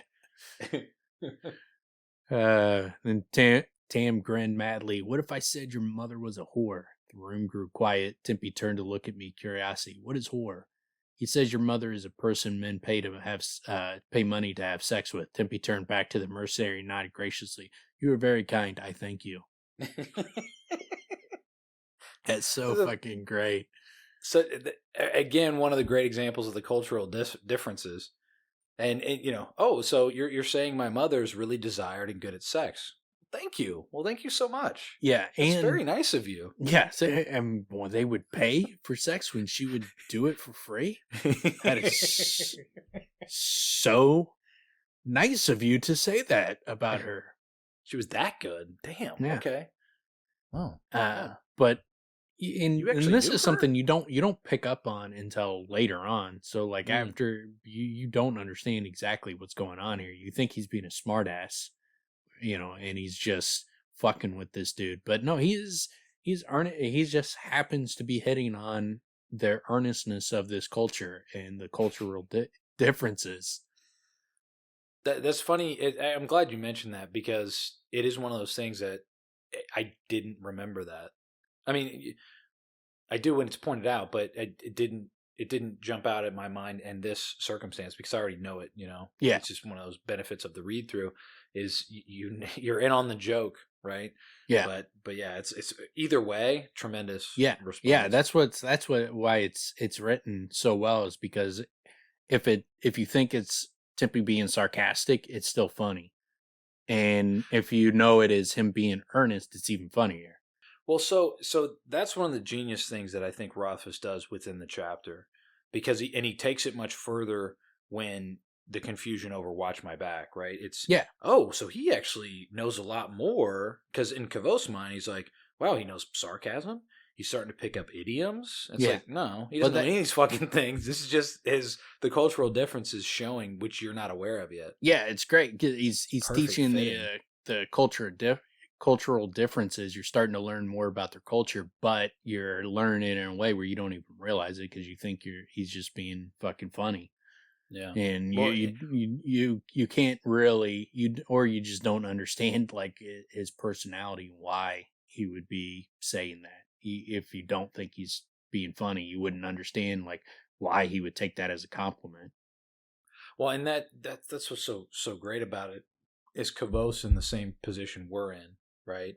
Yeah. So that's why he goes as far as saying, "Wow, so he like is a lot more polished with Yeah. the language than I am with Adem, because he's picking up all these nuances when he's not." Yeah. But we don't fucking know it because Kavoth doesn't know it. Yeah, it's fucking great. It's extremely well written. I mean, say dude's a fucking master with his craft. That's why he goes over this stuff over and over and over again, is because he tries to play with the chapters and play with the wordplay, and he tries to have fun with it and do something different and make it more extravagant and something along those lines, where it's not just the story, it's how he tells the story, and that's what kind of separates his story from others. And it's not it doesn't mean like the other stories are not as good, but it's what makes his stories unique. Yeah, And so you don't want to lose that. And it's extraordinarily thoughtful in his approach, because if you think about it, there's so many things that are being accomplished in the chapters of we need to see Tempe fight. Yeah. Right? We need to see what the Adem is actually capable of. But then to also mix in the cultural, the language, I mean, and that's a natural fit. But to do it in the way that he's doing it is, it's masterful. And it is one of those things that you would have to, I mean, I would imagine, is done through a lot of revision as well. And really showing that mastery that you're talking about. It doesn't come out in the first draft. No. For most people, at least. No, it'd be very hard to write this, and especially the culture of the Adem and the the smart ass nature of his comments, how they kind of both interplay with each other, and you could see it either way, and it works without knowing the Adem culture, and it works even better once you do know the Adem culture. So yeah, it's extremely well written. But that's why his books are really good the first time through, and they're even better the second time through, because the stuff works one time through, but it works even better once you understand some of the extra dynamics. And that's so rare, man. Yeah, that's so rare, and that's like what you're saying before. It doesn't mean other authors aren't as good, but damn, like yeah. If only everyone was, right. Yeah, and to have that repay reading that pays off in a multitude of ways. Yeah, I mean that's phenomenal. That's what you're looking for. That's what I'm looking for. Yeah, it's unique. It's not it's not something a lot of people fucking do. They're not that as anal as he is on how he goes about what he's trying to do. He's got a very specific thing that he's trying to accomplish, and it's difficult. It's a very difficult type of writing that he's trying to do. But yeah, and then so we get Tam coming back at him. He's like, "You coward! For a bent penny, I'd give you such a kicking you'd be wearing your pecker backwards." Tempe turned to me again. "I do not understand this man," he said. "Is he attempting to buy sex with me, or does he wish to fight?" Laughter roared through the room, and Tam's face grew red as blood under his beard. "I'm pretty sure he wants to fight," I said, trying to keep from laughing myself. That's a specific. Tempe is, I'm fairly certain, is trying to be funny there. Like, I think that was intentional. I don't think that was necessarily earnest. I think he's That's taking a dig at him. fantastic. Yeah. It's fantastic. This guy want to Yeah. fuck or fight? Yeah. Yeah. What is this dude doing? I don't get him. It's all these mixed signals. Either stop hitting on me or start hitting me. One of the two. I mean, if you haven't already pissed the guy off, which he has, it's such a great way to just like take it up another notch. Yeah. Fantastic, man.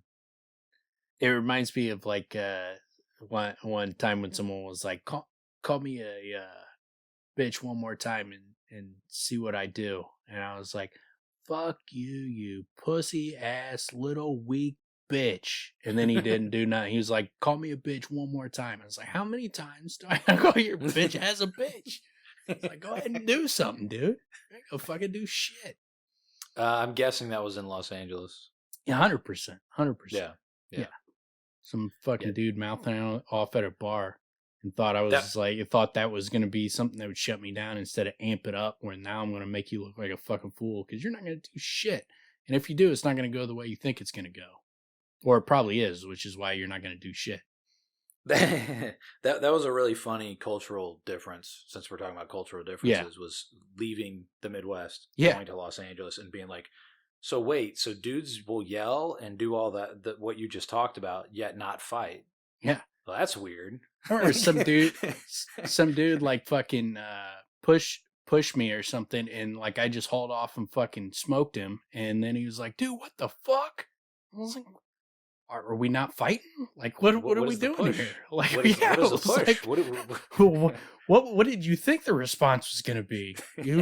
You came at me. I thought you were trying to attack me, so now I'm fighting. That is what's happening with me. I don't know what's happening with you, but now I'm confused. That makes me think, since I wasn't there, somebody was like playful pushing, like, "Oh, you silly one!" No, did one of those, and you like an called argument. off. Where it's like, it was an argument, but I think he just thought like you get to do that. You just get to push people, and they don't respond. The only reason I said what I just said is that makes no sense. If I push somebody, probably I'm not going to push. I would hit instead of pushing. But if I'm pushing somebody, I'm expecting that we've gone there. Yeah, that's what I thought. Nuts. Yes. That's so crazy to have that reaction of like, what the fuck, man? Just hit me.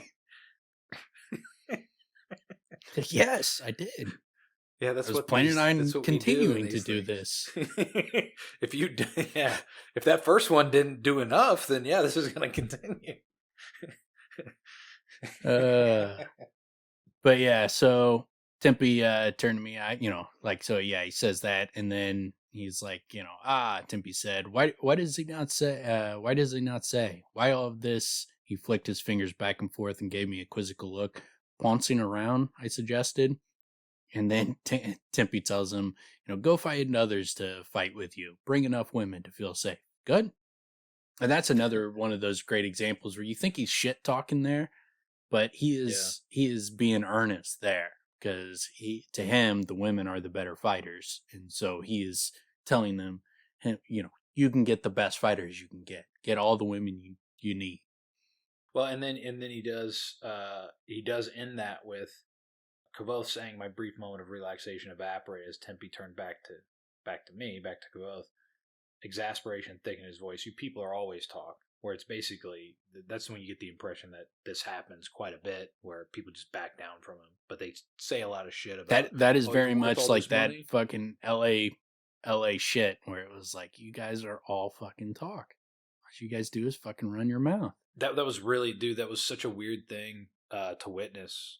Like in one of the first week of being out there, where I was just like, this is weird. Like where I would see groups of people doing it and then nothing happened. I'm just like, well, that's weird. Because that was like, surely, like, you remember the time we were standing out? I thought it was so odd. We were standing outside of a bar, and one of our buddies started getting into it with this guy, and the guy our friend had his phone like in his shirt pocket, in the front shirt pocket, in a button-up shirt, like by the heart. And the guy like grabbed the cord and pulled it, And as soon as he did that, like, I just went and fucking speared the guy and fucking tackled him down. And this is the middle of the street in Los Angeles. And just tackled him in the street. And we kind of rolled around, and I got this guy in a fucking headlock, and I'm choking him out. And then our buddy starts fucking just throwing haymakers at the other guys. And they were just completely shocked that how violent it got so quickly. And it was like, what did you guys think was going to happen? I don't understand you people. What is going on in this state? You cannot fucking do this shit to dudes. He literally took his phone. Yeah. Took it out of his pocket, where it's like, what the fuck did you? You just take my shit. That's what's going on. And there was already like, it was already high energy. There was already like yelling, and it was like the shit's about to go down. All there needs to be is a match. And as soon as he grabbed his phone, that was the match. Except for, again, like, there's just so many people out there that thought, there's no consequences to your actions, and they were very wrong in those situations. It's, again, very, very interesting culture class type, or different.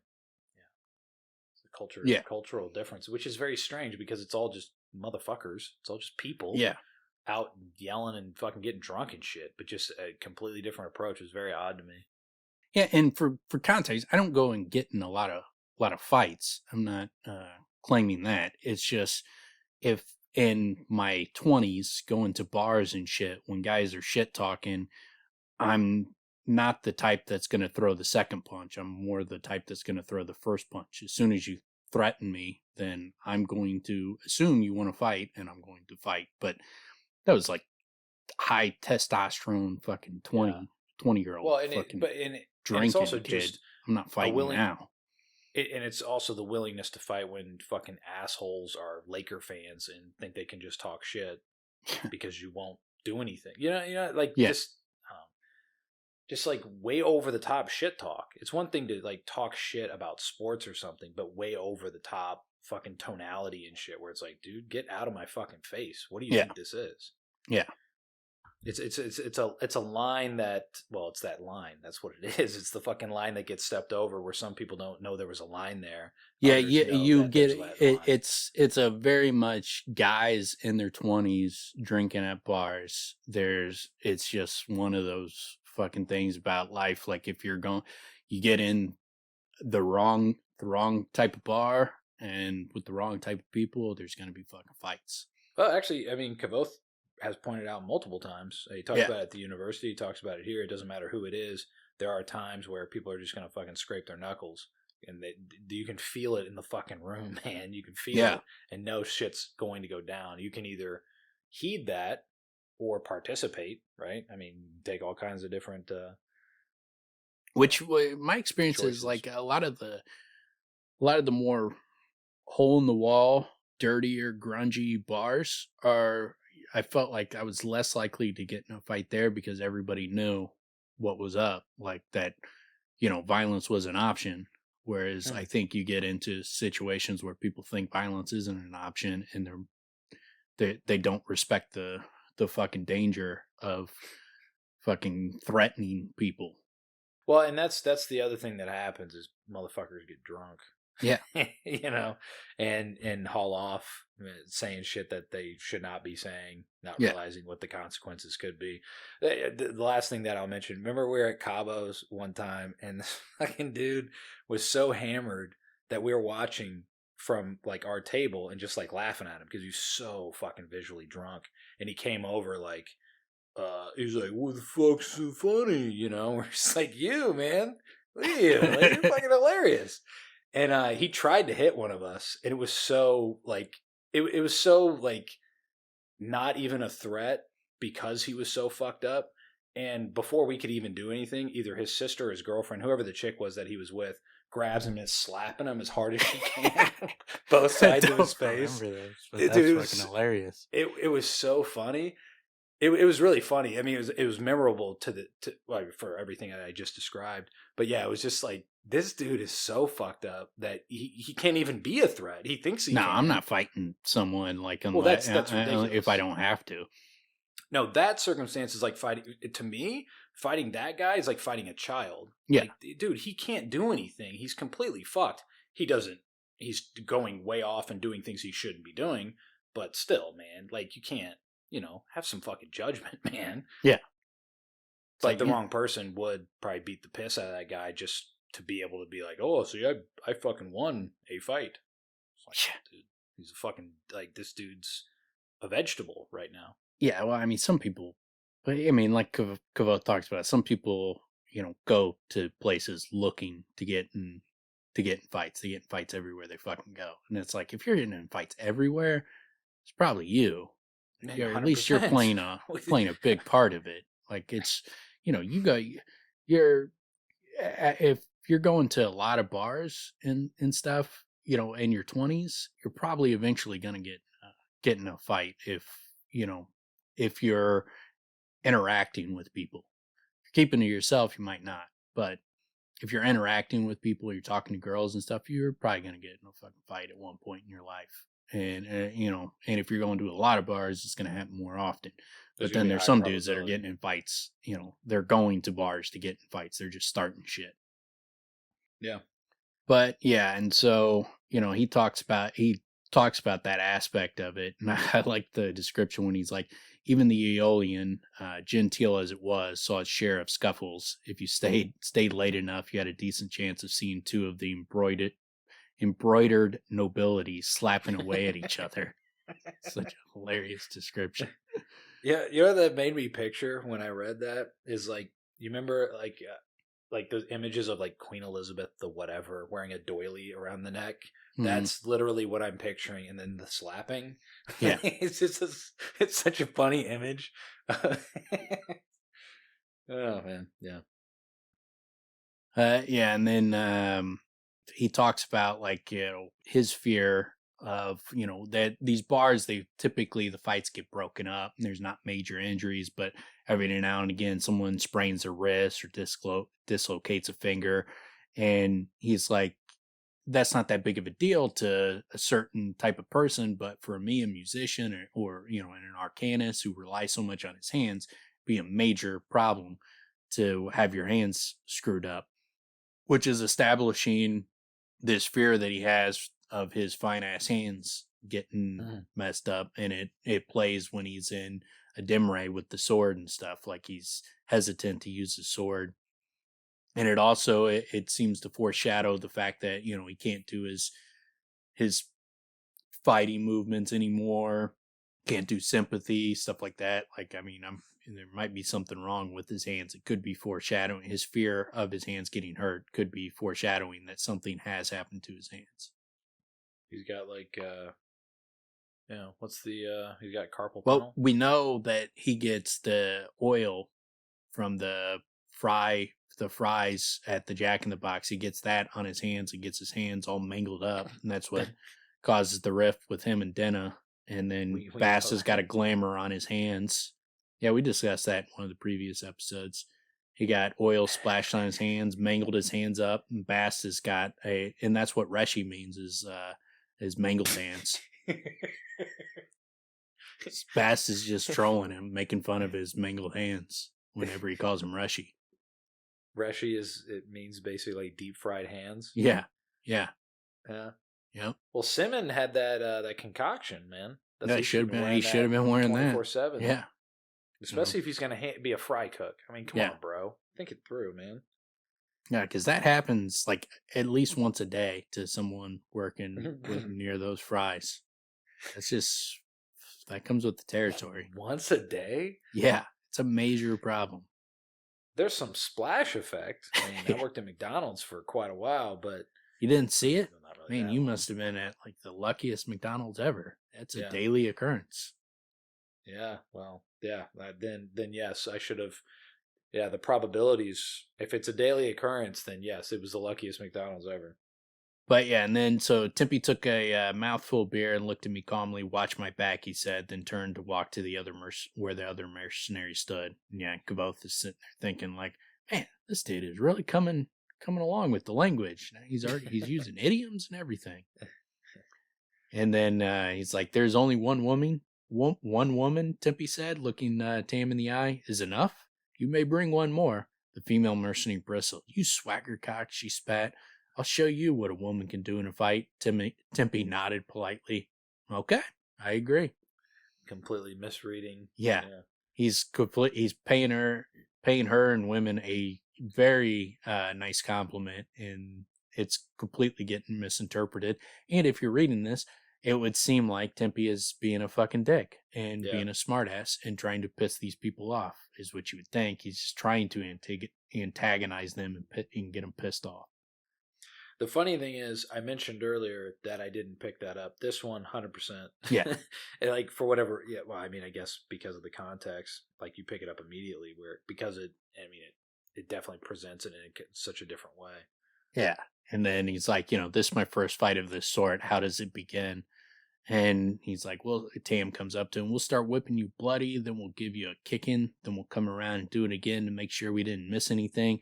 As he said the last, he slammed his forehead down into Tempe's face. My breath caught in my chest, and before I could get it back, the fight was over. And then he describes like these guys just getting beat down. When the bearded mercenary snapped his head forward, I had expected to see Tempe reel backward, nose broken and gushing blood. But Tam was the one who staggered backward, howling and clutching at his face, blood spurting from beneath his hands. Tempe slams this dude to the ground. Then he kicks the girl in the hip, making her stagger. And when she was reeling, Tempe punched her sharply to the side of the head, and she folded bonelessly to the ground, knocked her out cold. Other dude comes up, grabs him. He gets in a wrestling match, gets the guy's arm, and then knocks him to the ground, kicks his feet out from under him.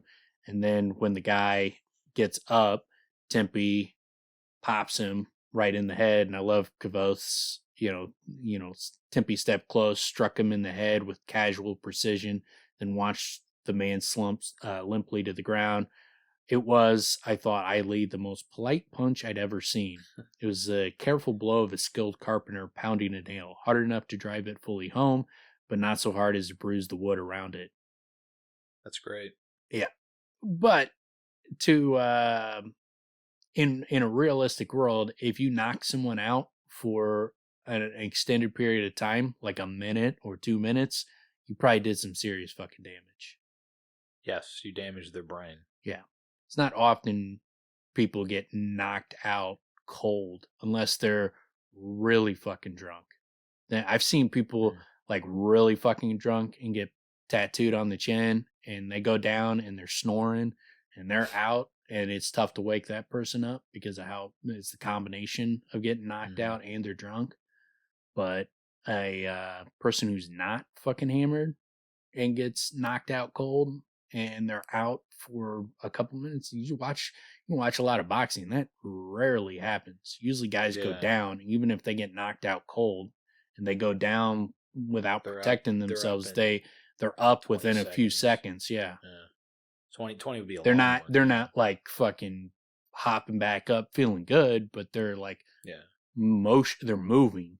Yeah, they're up in a few seconds and they're kind of like, they stop the fight, and then the corner comes in, just kind of pull themselves together. Like, wait, what the fuck? What the fuck, man? So you got killed. You just don't know it yet. You'll see it on video. You knock a guy out for like a full 60 seconds or 2 minutes or 3 or 5, like you did some fucking damage. That guy's brain got fucking rocked. And that kind of this. So when he goes in for the headbutt, it kind of reminds me of situations where it's like people watch movies and have these ideas in their mind. I know this is different because Tempe's ready for it, because he says he's always ready, right? So he has a defensive move which fucks this dude up. But it just, again, made me think about how, people just like break bottles over people's heads in movies and TV shows like it's no big deal. But you can literally like ruin someone's life by breaking a bottle over their fucking head. Yeah, you can kill them. You hit them in the wrong place. Yeah, I mean, or they fucking have brain damage for the rest of their fucking life. Yeah. So like the shit gets taken lightly because people watch fucking action movies and they're just like, oh, whatever, fucking, I can take this shit. I'm a human being, fucking indestructible. But yeah, I like the description of the most polite punch, like he just ending it for him, right? Take him out of his misery. Doing some Steven Seagal shit, basically. But that's what I thought of. Like, it's kind of funny, Steven Seagal, he just like wastes the whole room and he doesn't look like he's even done anything because he kind of didn't. Yeah. Right? But Yeah. what was really funny when you think about that was like he was always ripping everybody's necks apart. Yeah. It's like he just Or do the murdered. like throat snatch, or like Yeah. the Roadhouse, like He would turn fucking turn the dude would do head. like the fucking throat snatch and like rip a dude's esophagus out. It Remember was that something. movie? I do, but it was something that occurred around the time of like I think Steven Seagal was one of the first where they started to do it, and then you saw it in tons of movies because it was the Neck easiest snap. way. Yeah. To just kill a guy, and it was like tap. Well, you remember like in Bond shows, there were certain Bond, some of the lesser, not as good Bond movies where literally just karate chop shoulder. Yeah. Yeah. Karate chop shoulder, guy goes down. And it's like, what? Yeah. Why Who is that? this person? Yeah. And fucking Mr. Have you Glass guys just never? got hit. It is like, have you guys never seen a fight? Like, I don't understand what's happening here. Well, and so that's kind of where I was going with it with the Steven Seagal thing, where it's like it just became convenient for the film to just ring his head real quick. It's like you pull his forehead and his chin in opposite directions, and it's instant death. They do yeah, because it's that simple to break someone's neck. Yeah, Like, exactly. if you turn your head real fast, you could kill yourself. And you see it too with in movies where people use silencers on their guns, suppressors, and like they shoot and it's just like toot, toot, toot, and like it doesn't make any noise, like to the point where you could shoot someone in the next room and they don't hear it. They don't hear the gunshot. And it's like, have you ever shot a gun with a fucking suppressor? It does not fucking muffle it to the point. It muffles it enough where you don't need earmuffs to protect your ears. I love what you just described. Is it basically becomes what's the fucking it becomes a blow dart. Yeah. It's like yeah. Yeah, it's like, what are we It's not at all here? what it like, is. no, this is not realistic. Like, you're not fucking shooting a gun. Like, I mean, unless you're like shooting a BB gun, it's gonna have to be a very low caliber gun. You know, better not be much power behind this bullet. Again, very convenient though Yeah. for the action film, right? Yeah. Where it gets to just roll through here, still use a gun. Well, think about it. In those scenes where he gets to roll through and keep everything silent, it's karate chop to the shoulder. Yeah. It's the forehead neck twist, Or and like they come up behind him and like put him in a headlock. Headlock, yeah, like, yeah. and what, you're immediately right around this guy's throat where he can't yell, he can't fucking say words, he can't be It's so like, funny. hey. He didn't get out one hey, help. Not only that, he didn't struggle for shit. No. Like at all. Like you definitely got the surprise on him just by latching. Just latch a dude up. They just go to sleep. Reach back and grab the dude's hair and pull it out. Eyes. Yeah, it's all kinds of shit. Kick, the hair is readily available. If someone's got you in a headlock, their head is right by yours. Grab that fucking hair and yank. Fucking that shit hurts through the pupil. That is into your eye. That hurts. No, but the someone grabbing and pulling your hair, that shit is very, very debilitating in a fight. Like, you see girls do it, and you're just like, Jesus, yikes. Dude, I remember in high school seeing girls like coming out with a handful of hair. Yeah, and just rough. Kind of. But I remember like thinking, and then you see the blood on the head where it all got ripped out. But I remember thinking when I saw it from a distance before I saw the blood, like, is this real? Yeah. Like, is this? Was this staged? I've seen girls, like walking out of the lunchroom, like holding up the hair like a trophy, like they just fucking got a trophy. Like, nuts. I've seen some brutal girl fights. And like so that person has a patch. Yeah. A bald patch. But that's the kind of shit like we went to school with, and then we go out to a place like LA, and then these people are like, goddamn, I threatened this guy and he started fucking throwing punches at me. It's like, yeah, because usually when people threaten you, they start throwing punches at you. Yeah. I don't know if you remember this. When I first started dating my wife, we went to a bowling alley. I think you were there. And it's what typically happens. People are sharing a lane, so you're sharing the balls, right? Mm-hmm. And this pack of girls kept taking the balls. and fuck, my wife, it doesn't really give a shit about. She'll fucking call people out on their shit, and she was, and I'm like, man, you're gonna have to kind of chill out about this. 'Cause I can't fight a bunch of broads. Like it's not gonna work, and you're here with just me, so you know. But it was funny because she didn't. She just kept talking a hell of a lot of shit, and I just kept thinking something's gonna happen, but then nothing happened. So yeah, again, fell in line with what you're describing, where it's just like everybody gets fucking pissed, and I kept thinking fight's gonna happen because of what I've seen, right? What I grew up with. But then yeah, nothing happened. So I guess I was sounding an alarm over nothing. Yeah. I just bringing up concern.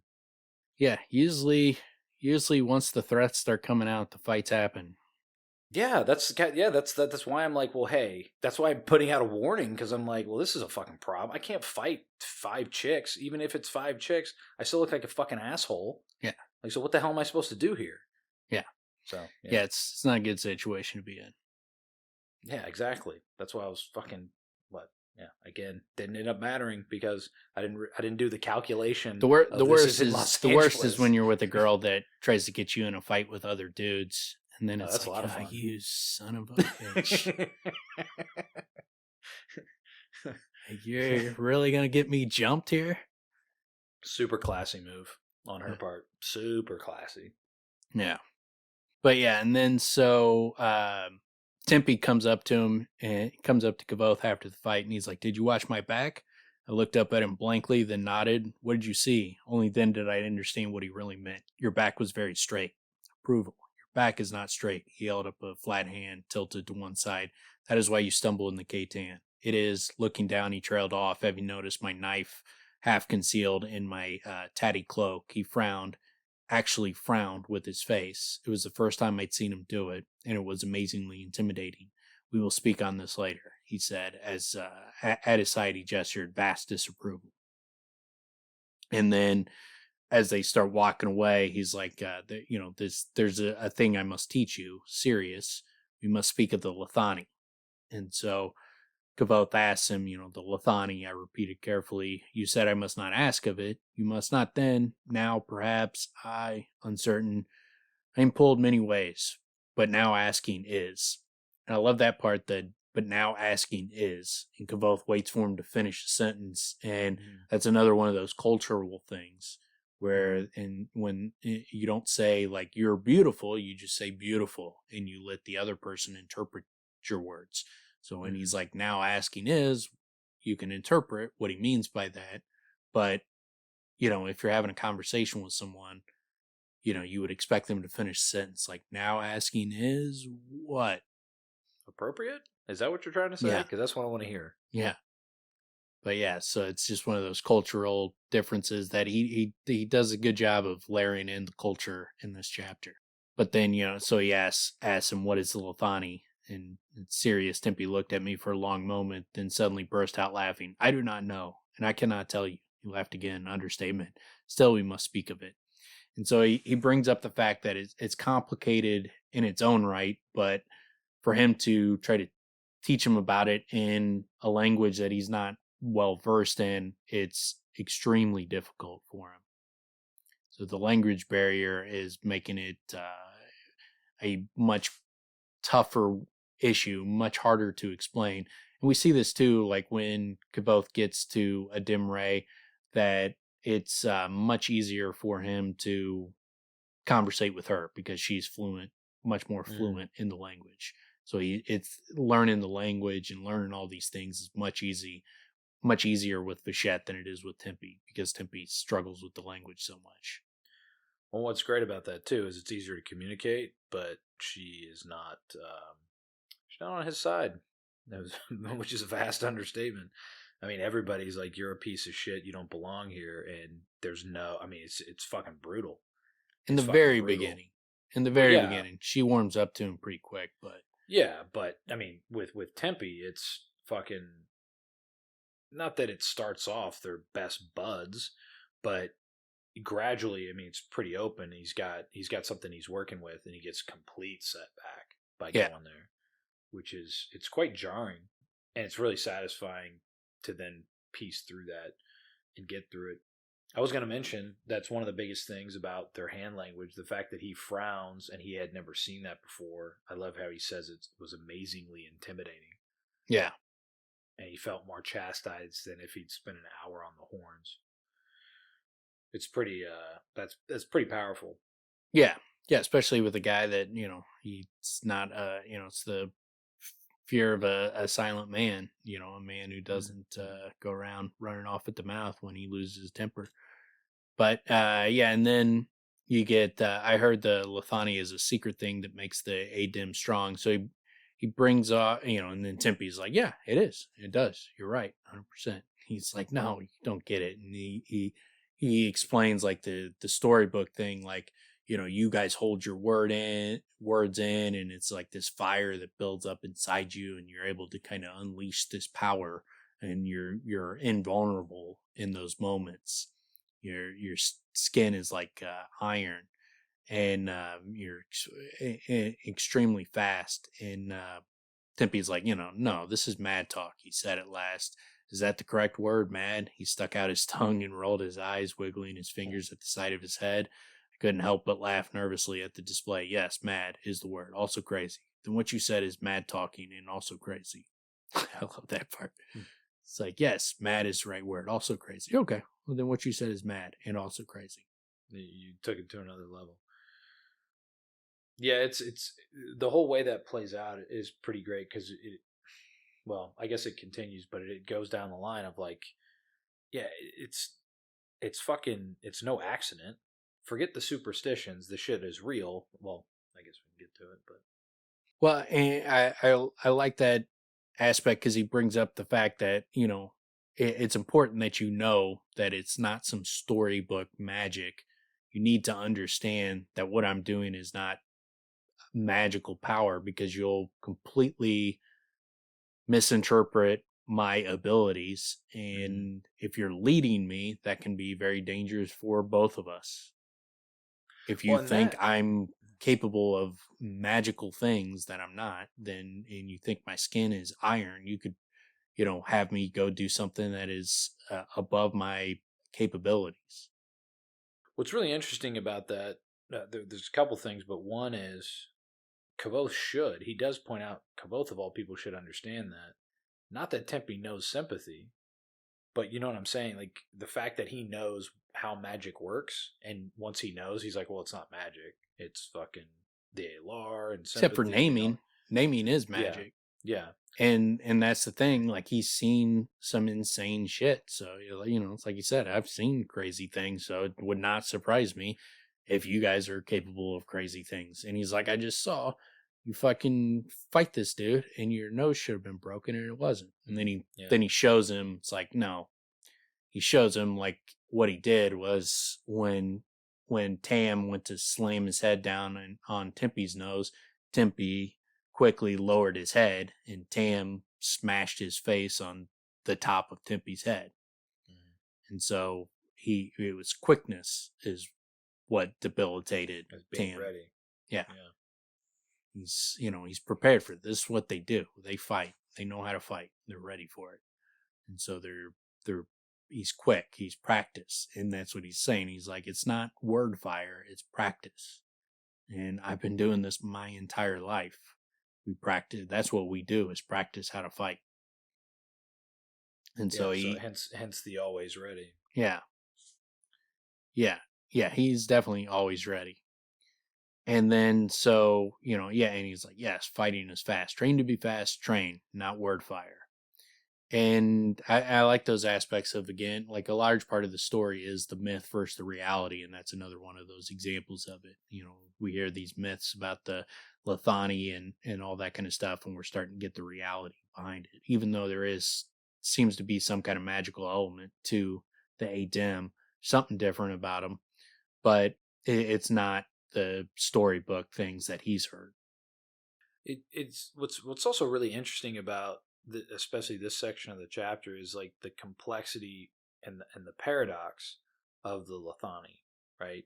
What he knows of the Lethani, he knows enough that he shouldn't be teaching it, right? It's like it's not appropriate for his culture, yet knowing what he knows about the Lethani, he should be teaching it to Kvothe. right? So he has to play out with that paradox where it's like, yes, this is inappropriate, but because of the circumstances and because of how far I've brought you at this point, I kind of have to explain this to you, right? Yeah. So it's an interesting, again, I described it as a paradox. I think that's would probably be the most appropriate word for how he's having to deal with it. It's obviously a big complication, but what's going on within him. But then it's also it's a cool way of describing what the Lethani is, because it is an overall, basically like a moral code, which one needs to try and grasp to become, what they aim to become. Yeah, 100%. And then, but he pointed to me, you have fire in your hands. He snapped his fingers, then made a gesture like fire roaring up suddenly. You have the doing of this, and you think the Adim have ward fires inside, which is, again, like we were talking about, like, it's a ridiculous thing to say. It's like, yeah, it's because of that is the reason he thinks you guys might have ward fire. It's because he has literal fire in his hands. He can fucking make fire out of nothing. And but he's like, this why I ask, that is why I've asked of the Lethani. It seems mad, but I've seen mad things be true, and I'm curious. And he's like, the Lethani is the most important thing. All Adim learn. Mercenary learned twice. Shayan learned 3 times.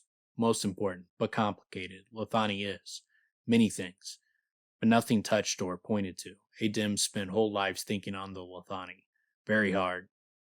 Which it seems to be just kind of a very Buddhist Zen type morality ethic thing, where and kind of a theology as well. Well, and there seems to be a piece of like the sleeping mind in there as well.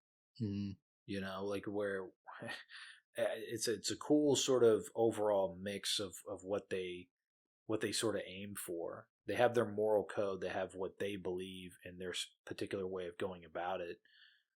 But then there's also that, like you said, almost like a Buddhist meditative sort of circumstance that's also mixed in with like sleeping mind, where it's trust your instincts, and basically embrace that. And that's when he does his best, and that's when he blows their nips off, right? Yeah. And I mean, part of the thing is it seems very much like a ethical morality type of thing, because when they're talking about like, is it following the law, and he's like, no, yes, and no, sometimes following the law is the right thing, sometimes breaking the law is the right thing. And I mean, that's obviously true with our morality. I mean, slavery was legal, freeing the slaves was illegal. The Underground Railroads were illegal, but it was the right thing to do was to break those laws. And so, yeah, it's the same type of thing in that kind of sense. So it's hard to really grasp what the difference between like just kind of a morality, ethical viewpoint of the right thing to do and the Lethani. What is the difference? Like, it seems that's mainly what it is. When they talk about it not being laws, it seems to be a focus of, or at least a mention of, laws are controlling. The Lethani is more of like a guidance. Yeah, right? So I mean, that's what I'm saying. Like sometimes, if following the law, as long as it's the right thing to do, is fine. But if it's not the right thing to do, you don't. So it's the right or wrong. It's it's an ethical question or a morality question. Well, and the problem that ends up actually very much coming out of that is who's the arbiter. So is it Shayan? Who do you go to, right? And that's where it becomes more of a theological question for them, is because they don't think it's like something you determine that is arbitrary, and that it's just a cultural thing or something along those lines. It is they see it as something that is discovered. It is a path that is already there. It is already the right thing, is always the right thing, and it was always the right thing whether you knew it or not. It was always the right thing to do, and it's just a matter of discovering what is right, not you coming up with, your own thing based on your culture and your upbringing and all those kind of things. And, what's right for you might not be right for another person. That is definitely not what they believe. They believe there is one right way. Yeah, and what's interesting about that, if it's discovering, what's the room for trial and error?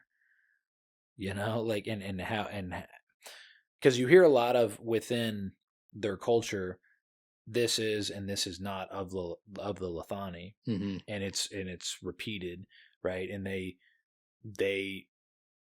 it's an overall. It seems like it's a quest of understanding, right? And Mm-hmm. that's what they're trying. That's what they're meditating on and concentrating towards. But yeah, that's. I mean, it brings up that question for sure: is what is the room for trial and error? And I guess along the way, you're being taught by your betters, so to speak, to pull that word back out.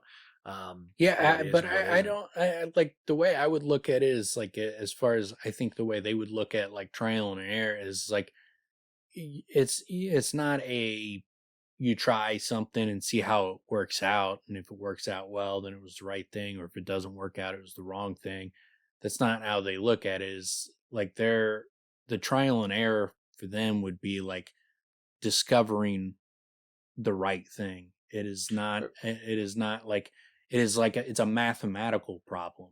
Well, I Like guess two plus it ends is like versus it's means. discovering 2 + 2 = 4, Yeah, and it is always 2 + 2 = 4. It is not changing. There is nothing else after I that. gotcha. That Yeah. is the fucking path. And it's So just it's how do we understanding. discover they're viewing morality and ethics in a mathematical way as there is a right answer, and it's just Uh-huh. the trial and error would be discovering what the right answer is, not sometimes this is right, sometimes this is wrong. Like it's not From so much in that kind of vein. from what I can understand of what I've read of the Lethani and the way they present it, the ends and means meet, right? There's no you do whatever it takes to get to these means. It's the ends are important as well, right? The way they accomplish the tasks that they're leading towards are also need to be of the Lethani, Yeah, right? So yeah, but it's both. Like yeah, that's what I'm the saying. the goal and the way you accomplish the goal both have Mhm. to be correct, right? The So all Lethani, of they these have to be things of have the to be, Lethani. Yeah. yeah. It's not that, you can do wrong things as long as it gets the right result. I 100% disagree with that. It's both. I mean, and the Lethani isn't like the method or the goal. It is the right way to do It's the both. path. Yeah. Yeah. It's how you They should write. accomplish and what you why it is. The Lethani wouldn't be like, this is my goal, I want to accomplish this. It's like the Lethani would be like to tell you what goal to try to accomplish and what methods you should use to accomplish that goal. But it would also the Lethani is about choosing the right It goal. would, yeah, it would be, well, it'd be like the method is the goal, The right? And well, and it's you have to choose the right method to accomplish your goal, but you also have to choose the right goal. If you choose the wrong goal, the method having the right methods to accomplish the wrong goal is wrong too. You have to everything has to be right. The path you choose has to be right. The goal you choose has to be the right goal. The methods you use to accomplish that goal have to be the right methods. So it's all one what thing. if the creator of the Lethani is the Kvothe? It probably is. He's completely fucking with them. That's a fucking problem, right? Shit. He's leading them down. Eventually, like the one thing that they The come one to, and true like the path one truth is is the we have to death of the kill world. everybody. We Yeah, have to the kill one true everybody. path. Yeah, that's nuts. The human race is a plague that needs to be exterminated, and that is the Lethani. And then you would have to say, wait, I'm human though. So after we kill everybody else, we have to kill ourselves. I don't like this problem. I Yeah. don't like this solution, the problem, or the method in that circumstance. But I like the fact that he talks about he's like, problem. He said, it is not my place to teach my leader, but you are my student in language. Women teach the Lethani. I am not such. It is part of civilization, and you are a barbarian, gentle sorrow, but you want to be civilization, and you have need of the Lethani. I like those cultural elements. There's a lot of them in this chapter, and those are some of them there. And the fact that, the women teach, the women are the leaders of their society. It's a matriarchal society, and he's understating the fact that it's not my place to teach.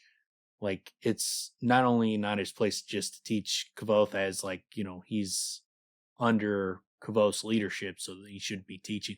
It's not his place to teach as well, as because he's not authorized to teach about the Lethani and the Katan, that kind of shit, to the point that he almost gets removed from their society completely cut off. Major violation.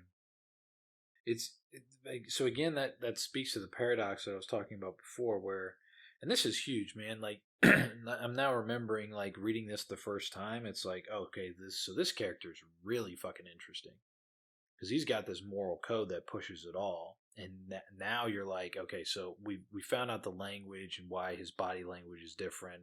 So that we've pieced together. But now it's like he's got these crazy abilities in terms of his ability to fight, but then this moral code, this like Platonic structure of being that guides everything he does. It's really interesting to be confronted with that, like, the first time. And it's one of those things that I sort of forget about, because there's so many things that happen in the book, but it's, well, and that's a good point of what we were just talking about.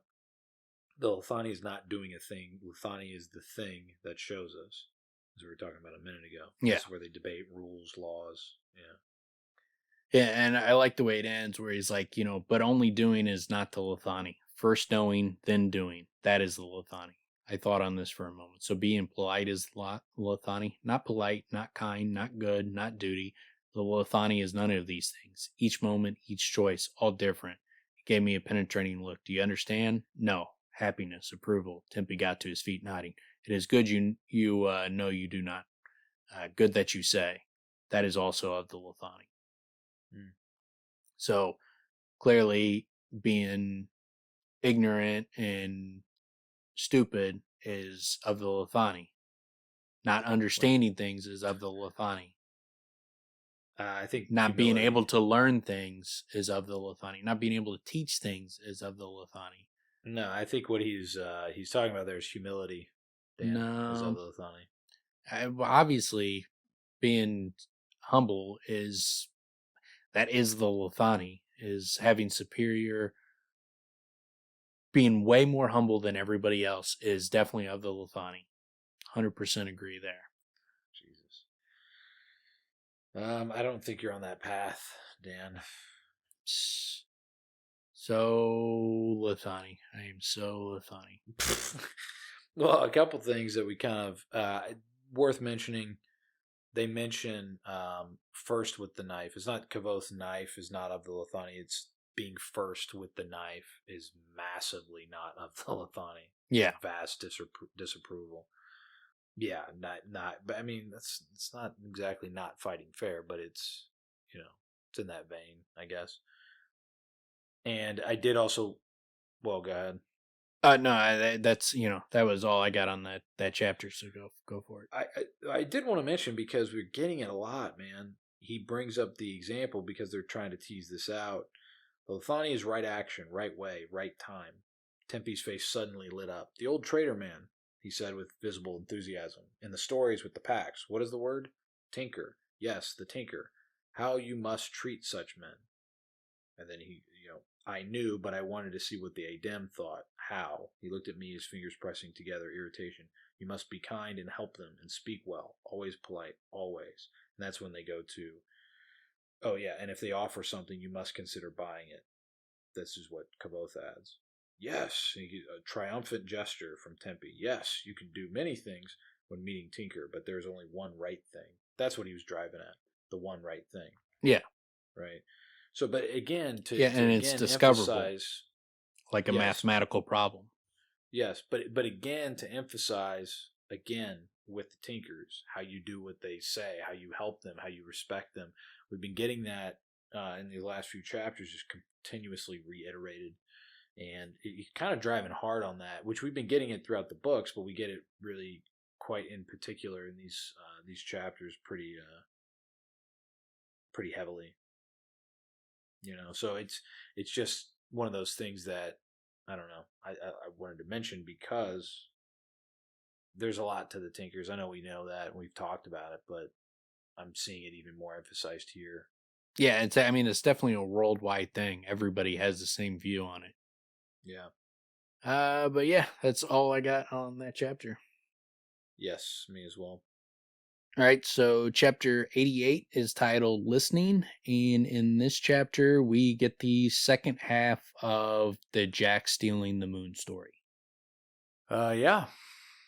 Concludes the that story, right? It's kind of a it's just like what you'd expect happens in a story of a boy. Yeah. Searching for answers. It's basically the story all of us have lived. Yeah. Go out, you chase down the moon, you catch it, and you steal it. Well, and it was interesting that they had a nice little time, as one would expect. And actually, I think this is another. Rothfuss is really sly with his sneaky little promotions, right? In this advertisement for wild turkey, where Tempi and I returned to find the camp surprisingly cheerful. Well, why was it so cheerful? Well, whenever there's wild turkey involved, it's a good time between friends. Wild turkey? Oh, the liquor? Yeah. Oh, Dan yeah. and Hespe were smiling at each other, and Martin had managed to shoot a wild turkey for dinner. So, you like the ad? You like the ad read I just put in? You did. That? It's pretty good. But we're more of a Jack in the Box podcast. So. I don't think they compete. They're very competitive. I like the idea of a cross promotion, right? Jack in the Box puts wild turkey on the menu. Yeah. Get your cheeseburger and your tacos and I don't even know what they serve at Jack in the Box, honestly. I honestly don't either. I was gonna say cinnamon twist, and I'm like, wait, that's Taco Bell. I was like, are they the place that has like the Mexican food and like American food? Like, I think they do actually do tacos. I can't remember the last time I had Jack in the Box, but it's always safe to say hamburgers, fries. That's every fucking fast food joint outside of Taco Bell, basically. And I think they also, I think they have tacos and maybe chicken sandwiches. Fuck, I don't know. Fish. Yeah, throw some wild turkey. Throw some wild turkey on that menu. Bangers, you know what? Bangers and mash. Yeah, fast food bangers and mash. I would say, and not even just wild turkey whiskey, and actual broiled wild turkey. Throw that on the menu. Gross. Broiled. Not a place. Yeah, not a lot of places out there. I can't think of a single fast food place that serves turkey. There you go. Turkey is not turkey outside of the market. Thanksgiving is not a very popular. It's a sandwich meat. Like people don't go to restaurants and order turkey. It's not a high quality, tasty meat. Outside of if you just want like a little sandwich or something. I probably eat deli meat turkey 5 days a week, but I eat it at home. It's a sandwich. Like you're not going. Do you ever go to a restaurant and be like, "Yo, you guys got turkey sandwiches?" I don't think I'm trying to think of an example where I ordered turkey. Have you ever ordered turkey at a restaurant? I've done the they have like a Thanksgiving dinner. Yeah, thing. Outside of that, like have you ever ordered turkey at a restaurant? Like you got all the choices for any meat you want. Earl of Sandwich, and that's what it was. It was like the holiday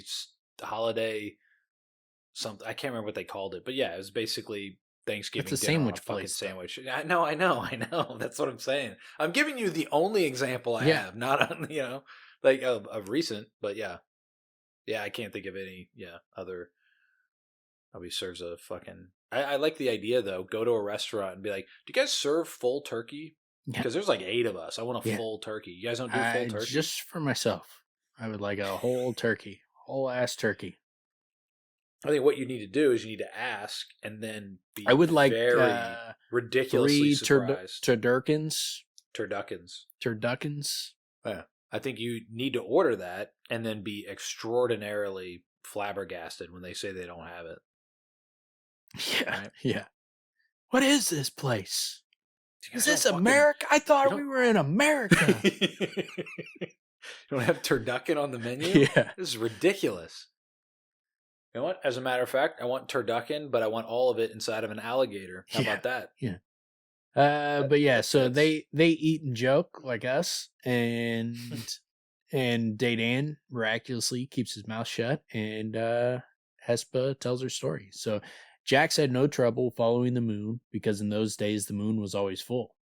So that's setting the stage for, the Yeah. moon didn't used to go in and out of the Fae and their world because it was only one world. There was no Fae. And so this That is a makes time this. before the Fae. Yeah, that suddenly this story became super fucking old. Yeah. Yeah, very, very old. And I mean, well, it doesn't necessarily have to be very, very old, but it is the information, the time period of the story is very, very old.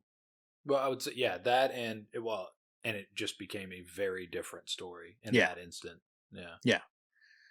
And then, just as his strength was failing, Jax climbed over a rise and found an old man sitting in the mouth of a cave. He had a long gray beard and a long gray robe. He had no hair on the top of his head or shoes on the bottom of his feet. His eyes were open and his mouth was closed. This is possibly the Kvothe. I don't think this is actually like a description of what the Kvothe looks like. I tend to think of him more as like a serpent type of creature than a human living in a tree. I think of him more as a creature living in a tree, but Or is the I tree, think right? there's a lot of things about this description of this hermit in the cave that resemble the Kvothe. And you get, as you will, but what are you doing here so far from everything? He said, I found this cave when I was out chasing the wind, the old man said. I decided to stay because this place is perfect for what I do. He's like, and what is that? I'm a listener, the old man said. I listen to things and see what they have to say. Sounds very much like the Kvothe. That also the one of the things that reminded me of was the Hall of the Wind. The questioning hall, what they like to call it, reminded me of that like instantaneously when I heard that. The other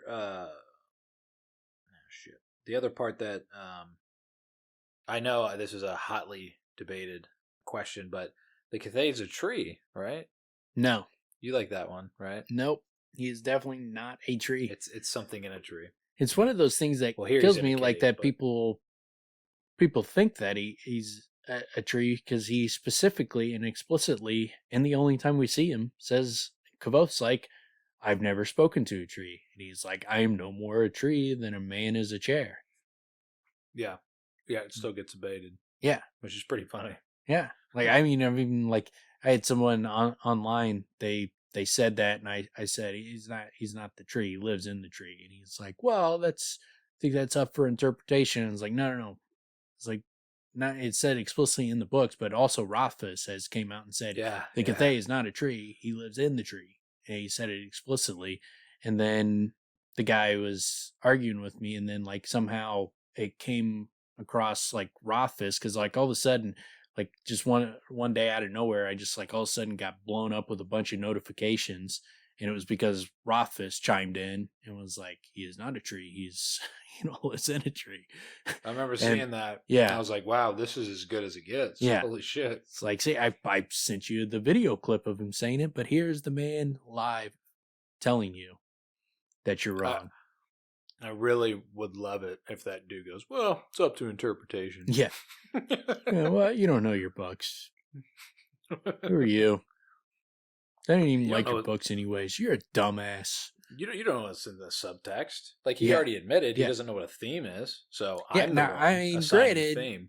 I could see him going that route because, Rothfuss doesn't know all the things we know. Yeah. Not even most of them. Yeah, he doesn't know how to pronounce Loden. He doesn't know how to pronounce. He's not talked about ashy elbows once, Jack in the Box. Like, he doesn't bring these things up when he talks about the series, and they're extremely pivotal. Well, and a lot of these things, though, again, are for the careful reader. that really delves into the subtext. The guys that of what's going on took what Rothfuss did and took it to a whole new place, made it pop, made it sizzle, just really ramped things up. Yeah, you're welcome. So he goes, "What brings you out to my little corner of the sky? I'm trying to find the moon." "That's easy enough," the old man said, gesturing to the sky. "We see her most every night, weather permitting." "No, I'm trying to catch her. If I could be with her, I think I could be happy." And the old dangerous thing of, thinking the next thing is going to make you happy and the next accomplishment instead of embracing the journey. He thinks that this next thing, if I can just do this next thing, then I will be happy. Not if that's your mentality, you will not. Not of the Lethani, right? No, that is definitely not of the Lethani. But the old man closed his eyes for a moment, then nodded to himself. "I can hear it in your voice. This is no passing fancy," he says. He leaned close and pressed his ear to Jack's chest. He closed his eyes for another long moment and was very still. "Oh," he said softly, "how sad. Your heart is broken. You've never even had a chance to use it." And he's like, "If you don't mind my asking," Jack said, "what's your name?" "I don't mind you asking," the old man said, "so long as you don't mind me telling. If you had my name, I'd be under your power." If you don't mind me not telling. "If you had my name, I'd be under your power, wouldn't I?" And so you get this guy's a very intense listener to the point where he hears Jax's past, listening to his heart. He hears the things from his pack. It sounds very much like a clairvoyant type of power that this guy has, which obviously that's what the Kvothe's power is. That's why I think he aligns closer to the Kvothe than the first character, even though you can see both of them in their own way sent him on a path to steal the moon. I think this character is more directly involved in. He helps him catch the moon. He gives him the information that he needed to catch the moon. Yeah, he gives him the main tool, the main concept and idea that leverages everything. Yeah. Sends him on a path to creating the Fae and catching the moon. That seems more like something the Kvothe would do. Yeah. Yeah. But yeah, and he's, you get that the way they describe it, he's like, would you? Jax asked. "Of course," the old man frowned. "That is the way of things. Though you don't seem to be much for listening. It's best to be careful. If you manage to catch hold of even just a piece of my name, you'd have all manner of power over me." Which is obviously it's a story, and it's a very storybook way, of saying this, but there is some truth to it. Like that we see what Kvothe is able to do with Valyrian. If someone is able to learn your true name and is able to speak it, they could kill you. They could completely control you. And we have a Loden's whole back and forth about the name, about thinking Kvothe changed his name or Fella changed her name. So I mean, we've gotten these pieces, names or have power, and we've continuously had this motif, put in front of us. Yeah. So this is even. I mean, and now you have it from an ancient story, so it's lending even more credibility to it. Well, I mean, shit, much more because of what ends up happening here. Yeah, and he's like, he tells him he should chase the wind, Jack says, "You said you used to chase the wind. Did you ever catch it?" And he's like, "In some ways, yes, and in other ways, no. There are many ways of looking at that question, you see." And so, it's the way I kind of interpret that is like, it's you can gain mastery over these things, learning the name, but you can't like permanently maintain it. If you call the wind, you can control the wind in that moment, but eventually you got to let that fucking power go. It's not like you're just walking around and just immediately, anytime you want, you just make the wind, do anything you want at any split second. It's something that you can access and gain control of, but it's not like you're just walking around with this power now, kind of like an X-Men type of force. It's different than that. It seems like something you can channel, yeah, guide, right? You can participate in, but yeah, you don't hold it. You don't Yeah, you capture can it. access the power, but it's not like at your fingertips at all out at all moments. Yeah. Like it seems like you gotta kind of like sink into yourself and like access it. It's a little bit different. From what it seems, I mean, if you if you look at how Kvothe is able to get to it, you got to be, bipolar, pretty stressful life. Yeah, It seems to give you more access. yeah, Like, it's a little nuts, but I mean, that's how he gets there. yeah. And so he tell and then you get the great line. He's like, ask him, could you help me catch the moon? He's like, yeah, I might be able to, but first you should think this over, boy. When you love something, you have to make sure it loves you back, or you'll bring about no end of trouble chasing it. Hespe didn't look at Dedan as she said this. She looked everywhere in the world but at him. Because of this, she didn't see the stricken, helpless look on his face. So it's also very similar to Kavoth's trajectory with Denna and Denna's trajectory with Kvothe. They're both kind of in that same pattern with each other. Yeah, that's a cool little way in like a couple sentences to further emphasize. Yeah. Yeah, Nice. and he offers also to teach him naming, teach him how to do what he does as far as listening and gaining access to the power of naming. And he's asked him how long it's going to take. He tells him it'll take him a couple of years, give or take. And the kid's too long. He's like, if I can catch her, I can talk with her, and I can make. Well, that's part of your problem right there, the old man said. You don't really want to catch her. Not really. Will you trail her through the sky? Of course not. You want to meet her. That means you need the moon to come to you. That's where I think he sounds like the Kvothe in that Mm. moment. He's like, I could teach you things. You just gotta stay with me. And then when he's like, well, nah, I want to get the fuck out of here. He's like, no, you're doing it wrong. What you really need to do if you want to catch the moon is you got to get her to come to you. And it's not, the story is not of the hermit manipulating him, but you could see where like the manipulation could be turned into this. Yeah. It's the sly guidance of the Kvothe, right? Yeah. It doesn't read as manipulation when he's doing what he's doing, which is why he's so dangerous. Yeah. Well, and if you didn't know it was a malevolent force and you're just hearing the story, you're not thinking that what he's doing, there's an agenda behind it, or he's trying to guide you down a certain path. You just think, oh, he's the helpful hermit in the woods, and he's there to And he help him accomplish offers his task. he offers a few times to teach him listening. Yeah. A number of times, and he just keeps turning him down. And he's like, "Oh, it does wonders, and you can understand her to the bottoms of her feet." And he keeps insinuating, or keeps just actually stating it. And he's just, he does. He's not patient, and he's a bit of a swagger cock. This guy, Yeah. This Jax.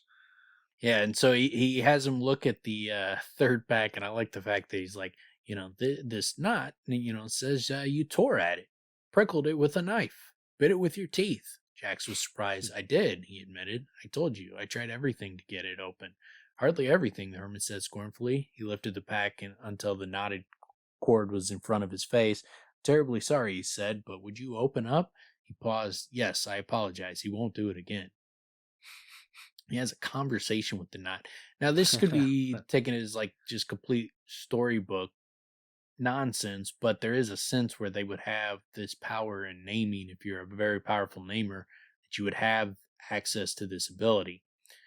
But then there's also the aspect of the story where Ajax in this story doesn't have the power of naming until he goes and talks to Moon. Then all of a sudden he has the power. He can name her. But he's in Scarpy's story, he's one of the most powerful namers in the world. So that's kind of where not all of this story is 100% accurate, because Ajax was not some just kid wandering the roads. He was a powerful namer in his own right.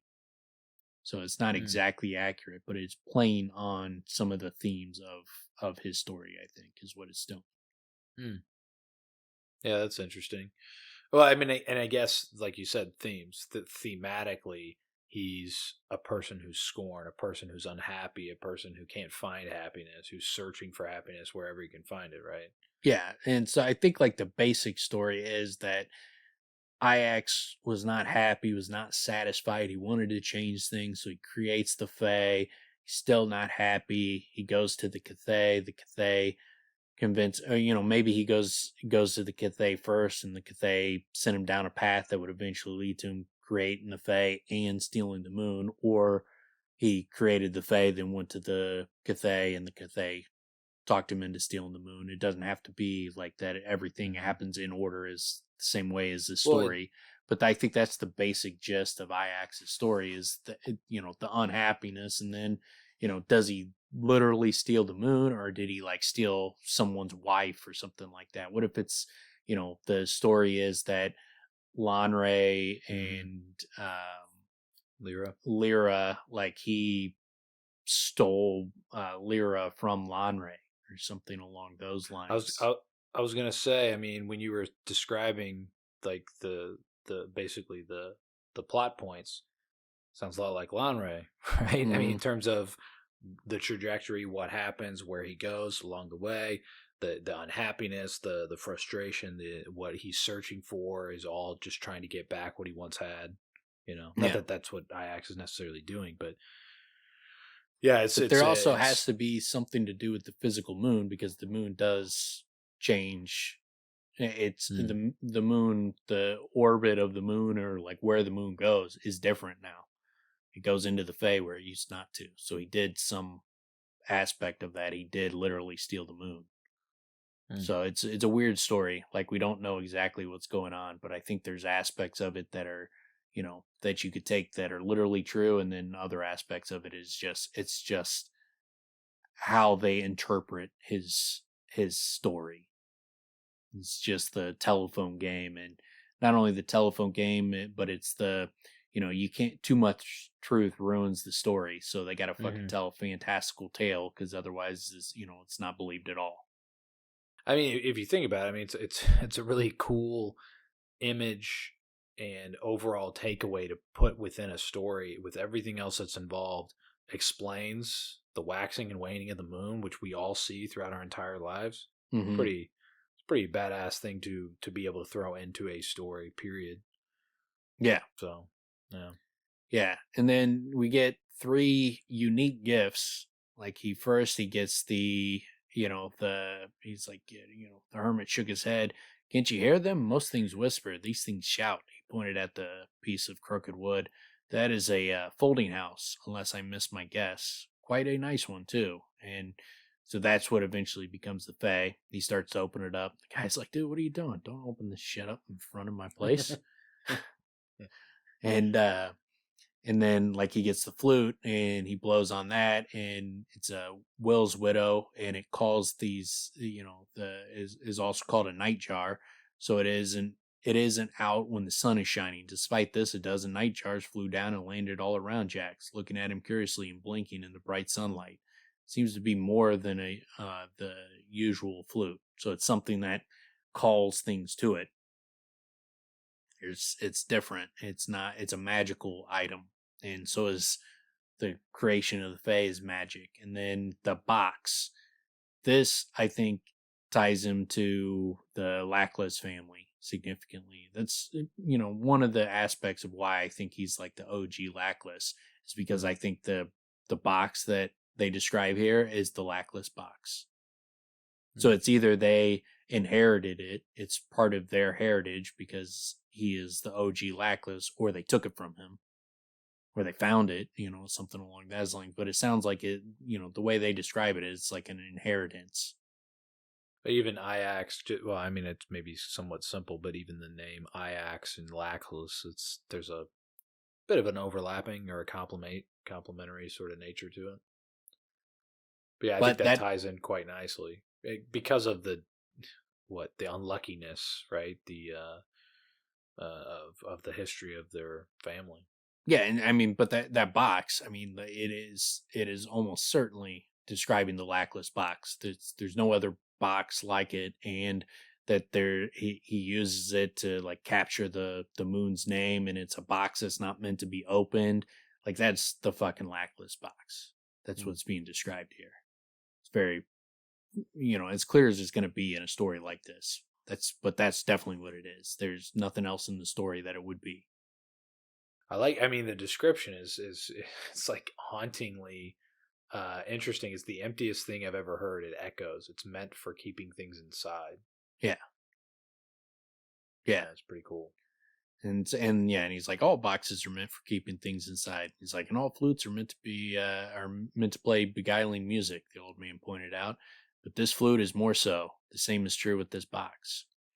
And then we get, are you sure you won't consider staying for a month or two? The old man said. You could learn to listen just a bit more closely.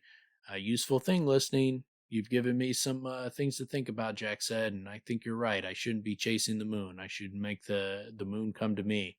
That's not what I actually said, the old man murmured, but he did so in a resigned way. Skilled listener that he was, he knew he wasn't being heard. So both of those things sound like the Kvothe. Trying to convince him to stay a little longer. It's what he does with Kvothe as well. See the same thing. He's tries to keep him staying, keep him talking, tell him more, get more information from him, talk.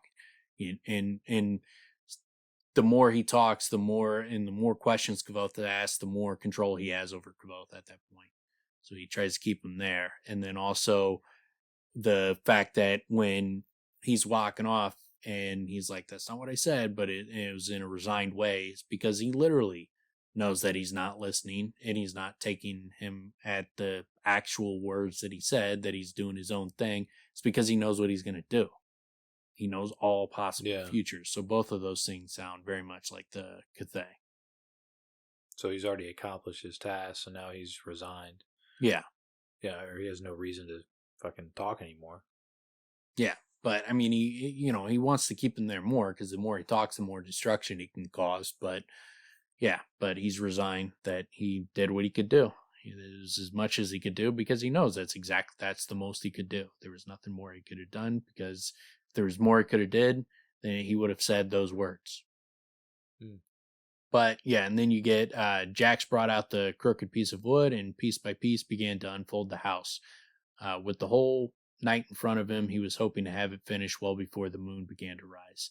And so you get that number of things where this is obviously the creation of the Fae. The house is much bigger than he guessed, more than a mansion, more a mansion than a simple cottage.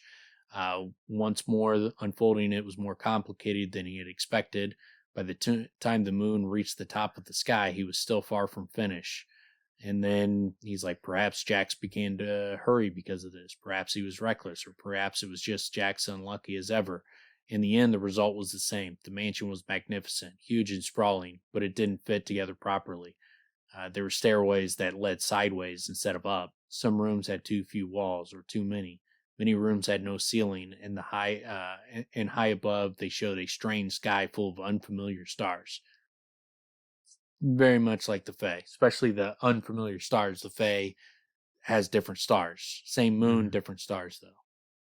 Yeah, and then also just how you continue to walk in the Fae, and it becomes a different day. Yeah, right? And it's not like a timeline. It's the different days over there. Yeah, and it stays that way. Like it's always night where it's night, and it's always day where it's day. It doesn't change. The only thing changes is where you go. You can walk to the light, or you can walk to the darkness, but it never changes in those areas.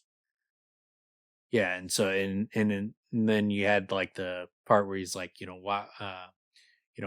one room you could look out the window at the springtime flowers, while across the hall windows were filled with winter's frost. It could be time for breakfast in the ballroom, while twilight filled a nearby bedroom. Just, very similar to the Fae. And then also you get, because nothing in the house was true, none of the doors or windows fit tight. They could be closed, even locked, but never made fast. And so as big as it was, the mansion had a great many doors and windows, so there were a great many ways both in and out, which is like the Greystones. Yeah. And people slipping into the Fae. Yeah, so it's, as we read about, it's surely an allegory to the creation of the Fae. is what we're getting described here. But then, yeah, so he plays his music and gets the moon to come down to him. It's like the moon came down to the tower, pale and round and beautiful. She stood before Jax in all her glory, and for the first time in his life, he felt a single breath of joy. But then, she looked to leave, and he's like, hey, look, I've given you 3 things. It's like, give me 3 things. And she says, threes. Yeah, 3s are 3s and All 7s. throughout. Yeah, and he's like, I've given you 3 things, a song, a home, and my heart. If you must go, will you not give me 3 things in return? So he gets, take my hand and give me a kiss. And then the 3rd thing, I love this part where he's like, what is the 3rd thing? The moon asked. Her eyes were dark and wise. Her smile was full and knowing. Your name, Jack breathed, that I might call you by it. One body, the moon began, stepping forward eagerly, then paused. Only my name? She asked, sliding her hand around her waist. She was ready to do the damn thing. Yep, she was. To give up that booty. She was not only ready, she was willing. Yeah, 100%. And a little disappointed that he asked for her name instead of that burial. Yeah. Yeah. Yeah, that was that was funny. I completely forgot about that delivery. Yeah. Yeah, and then, Jax nodded. She leaned close and spoke warmly against his ear, Ludus. And Jax brought out the black iron box, closing the lid and catching her name inside. Now I have your name, he said firmly, so I have mastery over you. And I say you must stay with me forever, so I can be happy. So it was. The box was no longer cold in his hand, and it was warm, and inside he felt her name, fluttering like a moth against a window pane. Perhaps Jax had been too slow in closing the box, perhaps he fumbled with the clasp, or perhaps he was just unlucky in all things, but in the end he only managed to catch a piece of the moon's name, not the entire. So Jax could keep her for a while, but she always slips away from him, out from his broken mansion, back to our world. But still, he has a piece of her name, so she always must return. And so, that's obviously the story of the moon going between their world and the Fae, and that's basically the story of the beginning of the creation war, the old Cobb version of that story. The old Cobb version. It's I mean, obviously it's pretty great. There was one thing I wanted to mention that really reminded me of Kvothe when he plays his song. And they say, or it is described as, he poured out a sweet song into the clear night sky. No simple bird trill. This was a song that came from his broken heart. It was strong and sad. It fluttered like a bird with a broken wing. It just reminded me of Kvothe when he comes out of Tarbeen and plays. Yeah, it sounds magical. It sounds like the flute either gives him magical ability, or his playing of music is magical, like one of the two. But yeah, they're definitely. Rothfuss has said there's magic music, and that seems to be one of those cases, a description of magical music, and that the way she describes it with the birds, like those birds don't come out during the day, and they came out during the day when he played. They were drawn to it. And clearly it worked. That's the other thing. I mean, she came, right? And yeah. She almost came more than one way, right? Yeah. But yeah, that's so funny too, man. Like that was such a great payoff, which I completely forgot about. Yeah. It's like, all right, got my hand. Oh, you want a kiss? I know where this is going. Here's your kiss. Like, what's your 3rd thing? She starts taking off her clothes. Like, she's got breakaway pants on. She like fucking pops them off, and then she's standing there, and he's like, your name? Oh, shy overshot. I gotta button these all back on. Yeah. Oh, yeah. Okay. Like, whoa, what are you doing? Put your clothes back on, you fucking freak. Not only that, only my name. Sliding her hand around his waist. I mean, she was even still going at it. She was ready. And like, I would have screamed my name. Yeah. But yeah, essentially the moment he becomes the villain. Yep, that's the beginning of the Creation War, and I like the fact that you get this story and you have no inclination that there's anything more to it than what is there. Like you haven't met the Kvothe. He hasn't talked about the Yeah, Kvothe. yeah. You don't know anything about it, so you wouldn't know to suspect the Kvothe. You don't know about what started the Creation War. You don't know that, before Ajax stole the moon, there was a chance for peace. Like that, you haven't heard that line from Valerian yet, and so you don't know much about the importance of this story until you go through the entire first two books, and then you go back through, and the story has more significance. I mean, is there anything to Ludus, by the way? I don't know, other than that, like the lunar and those kind of things are. It's a very Greek mythology type of moon name. Mm-hmm. I'm sure there'll be something to it in the third book, but there's so much in there that there's a lot of things that seem like clues to something, but it's like we need the third book to know what those are clues to. Is some of them it's just like, yeah, it's definitely a clue, but a clue to what? Well, it's one of those things that I knew clearly couldn't have had a huge connection because it's like I forgot this name altogether. Yeah, I didn't remember it at all. So clearly, it wasn't a clear connection to something that has been revealed in the first two books, or I would have surely remembered it.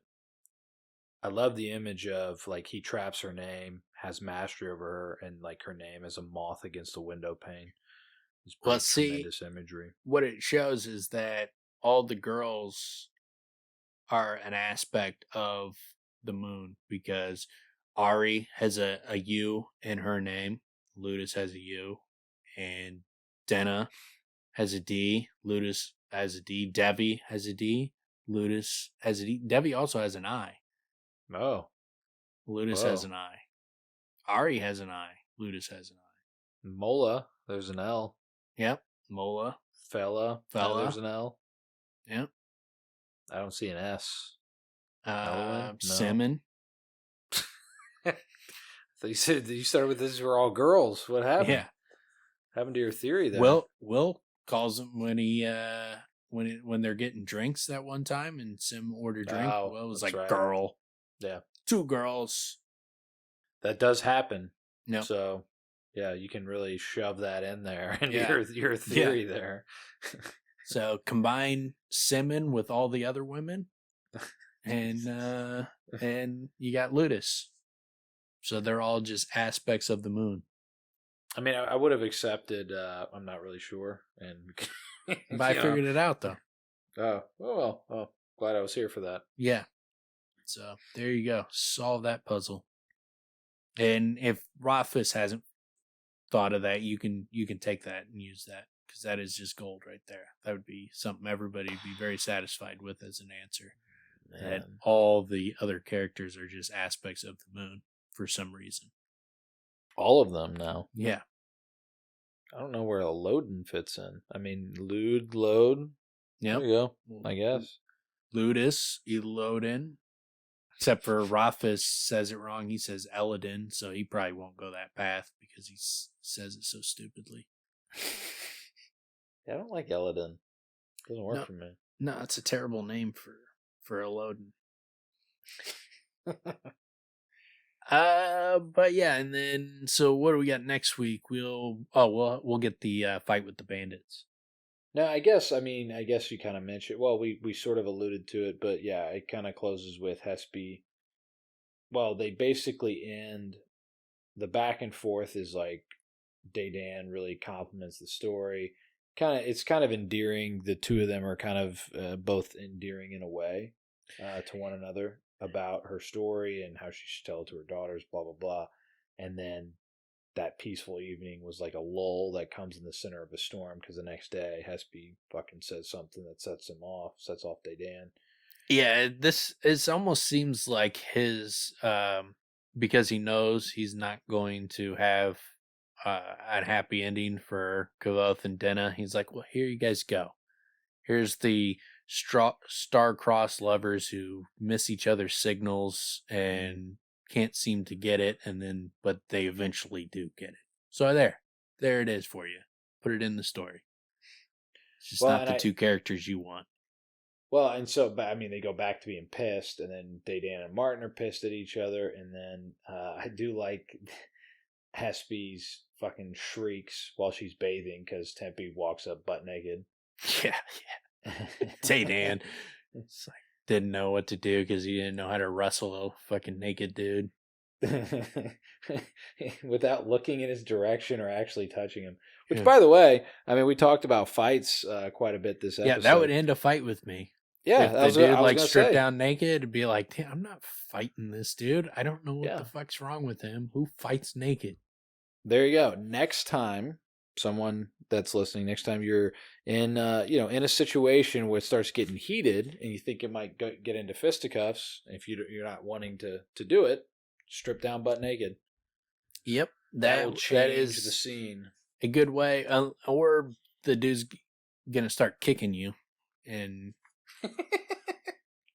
doing things to keep you at a distance. I guess that's somewhat of a solution. Yeah, just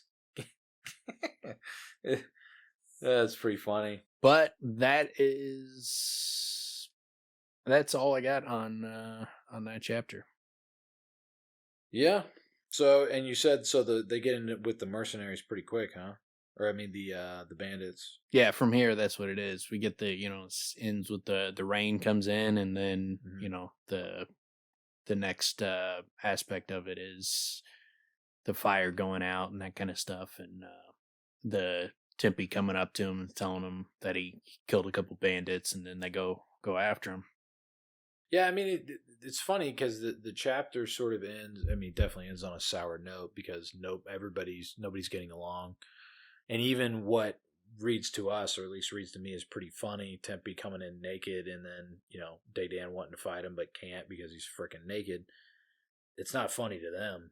It doesn't become laughter, right? No. They're all still at each other's throats. Then it starts to rain. It's like, yeah, it ends in pretty bummer territory for the group. Yeah, they needed the bandits to show up when they did because they were not in a good place with each other. I mean that, or Kvothe pulls out that loot and start banging out some Guns N' Roses and turns those frowns upside down. Yeah, just needed to play Paradise City, man. That solves all problems. All problem. Welcome to the jungle. We got fun and games. It says it in the name.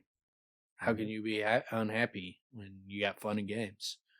And they're in kind of a jungle. It's a forest. Very similar.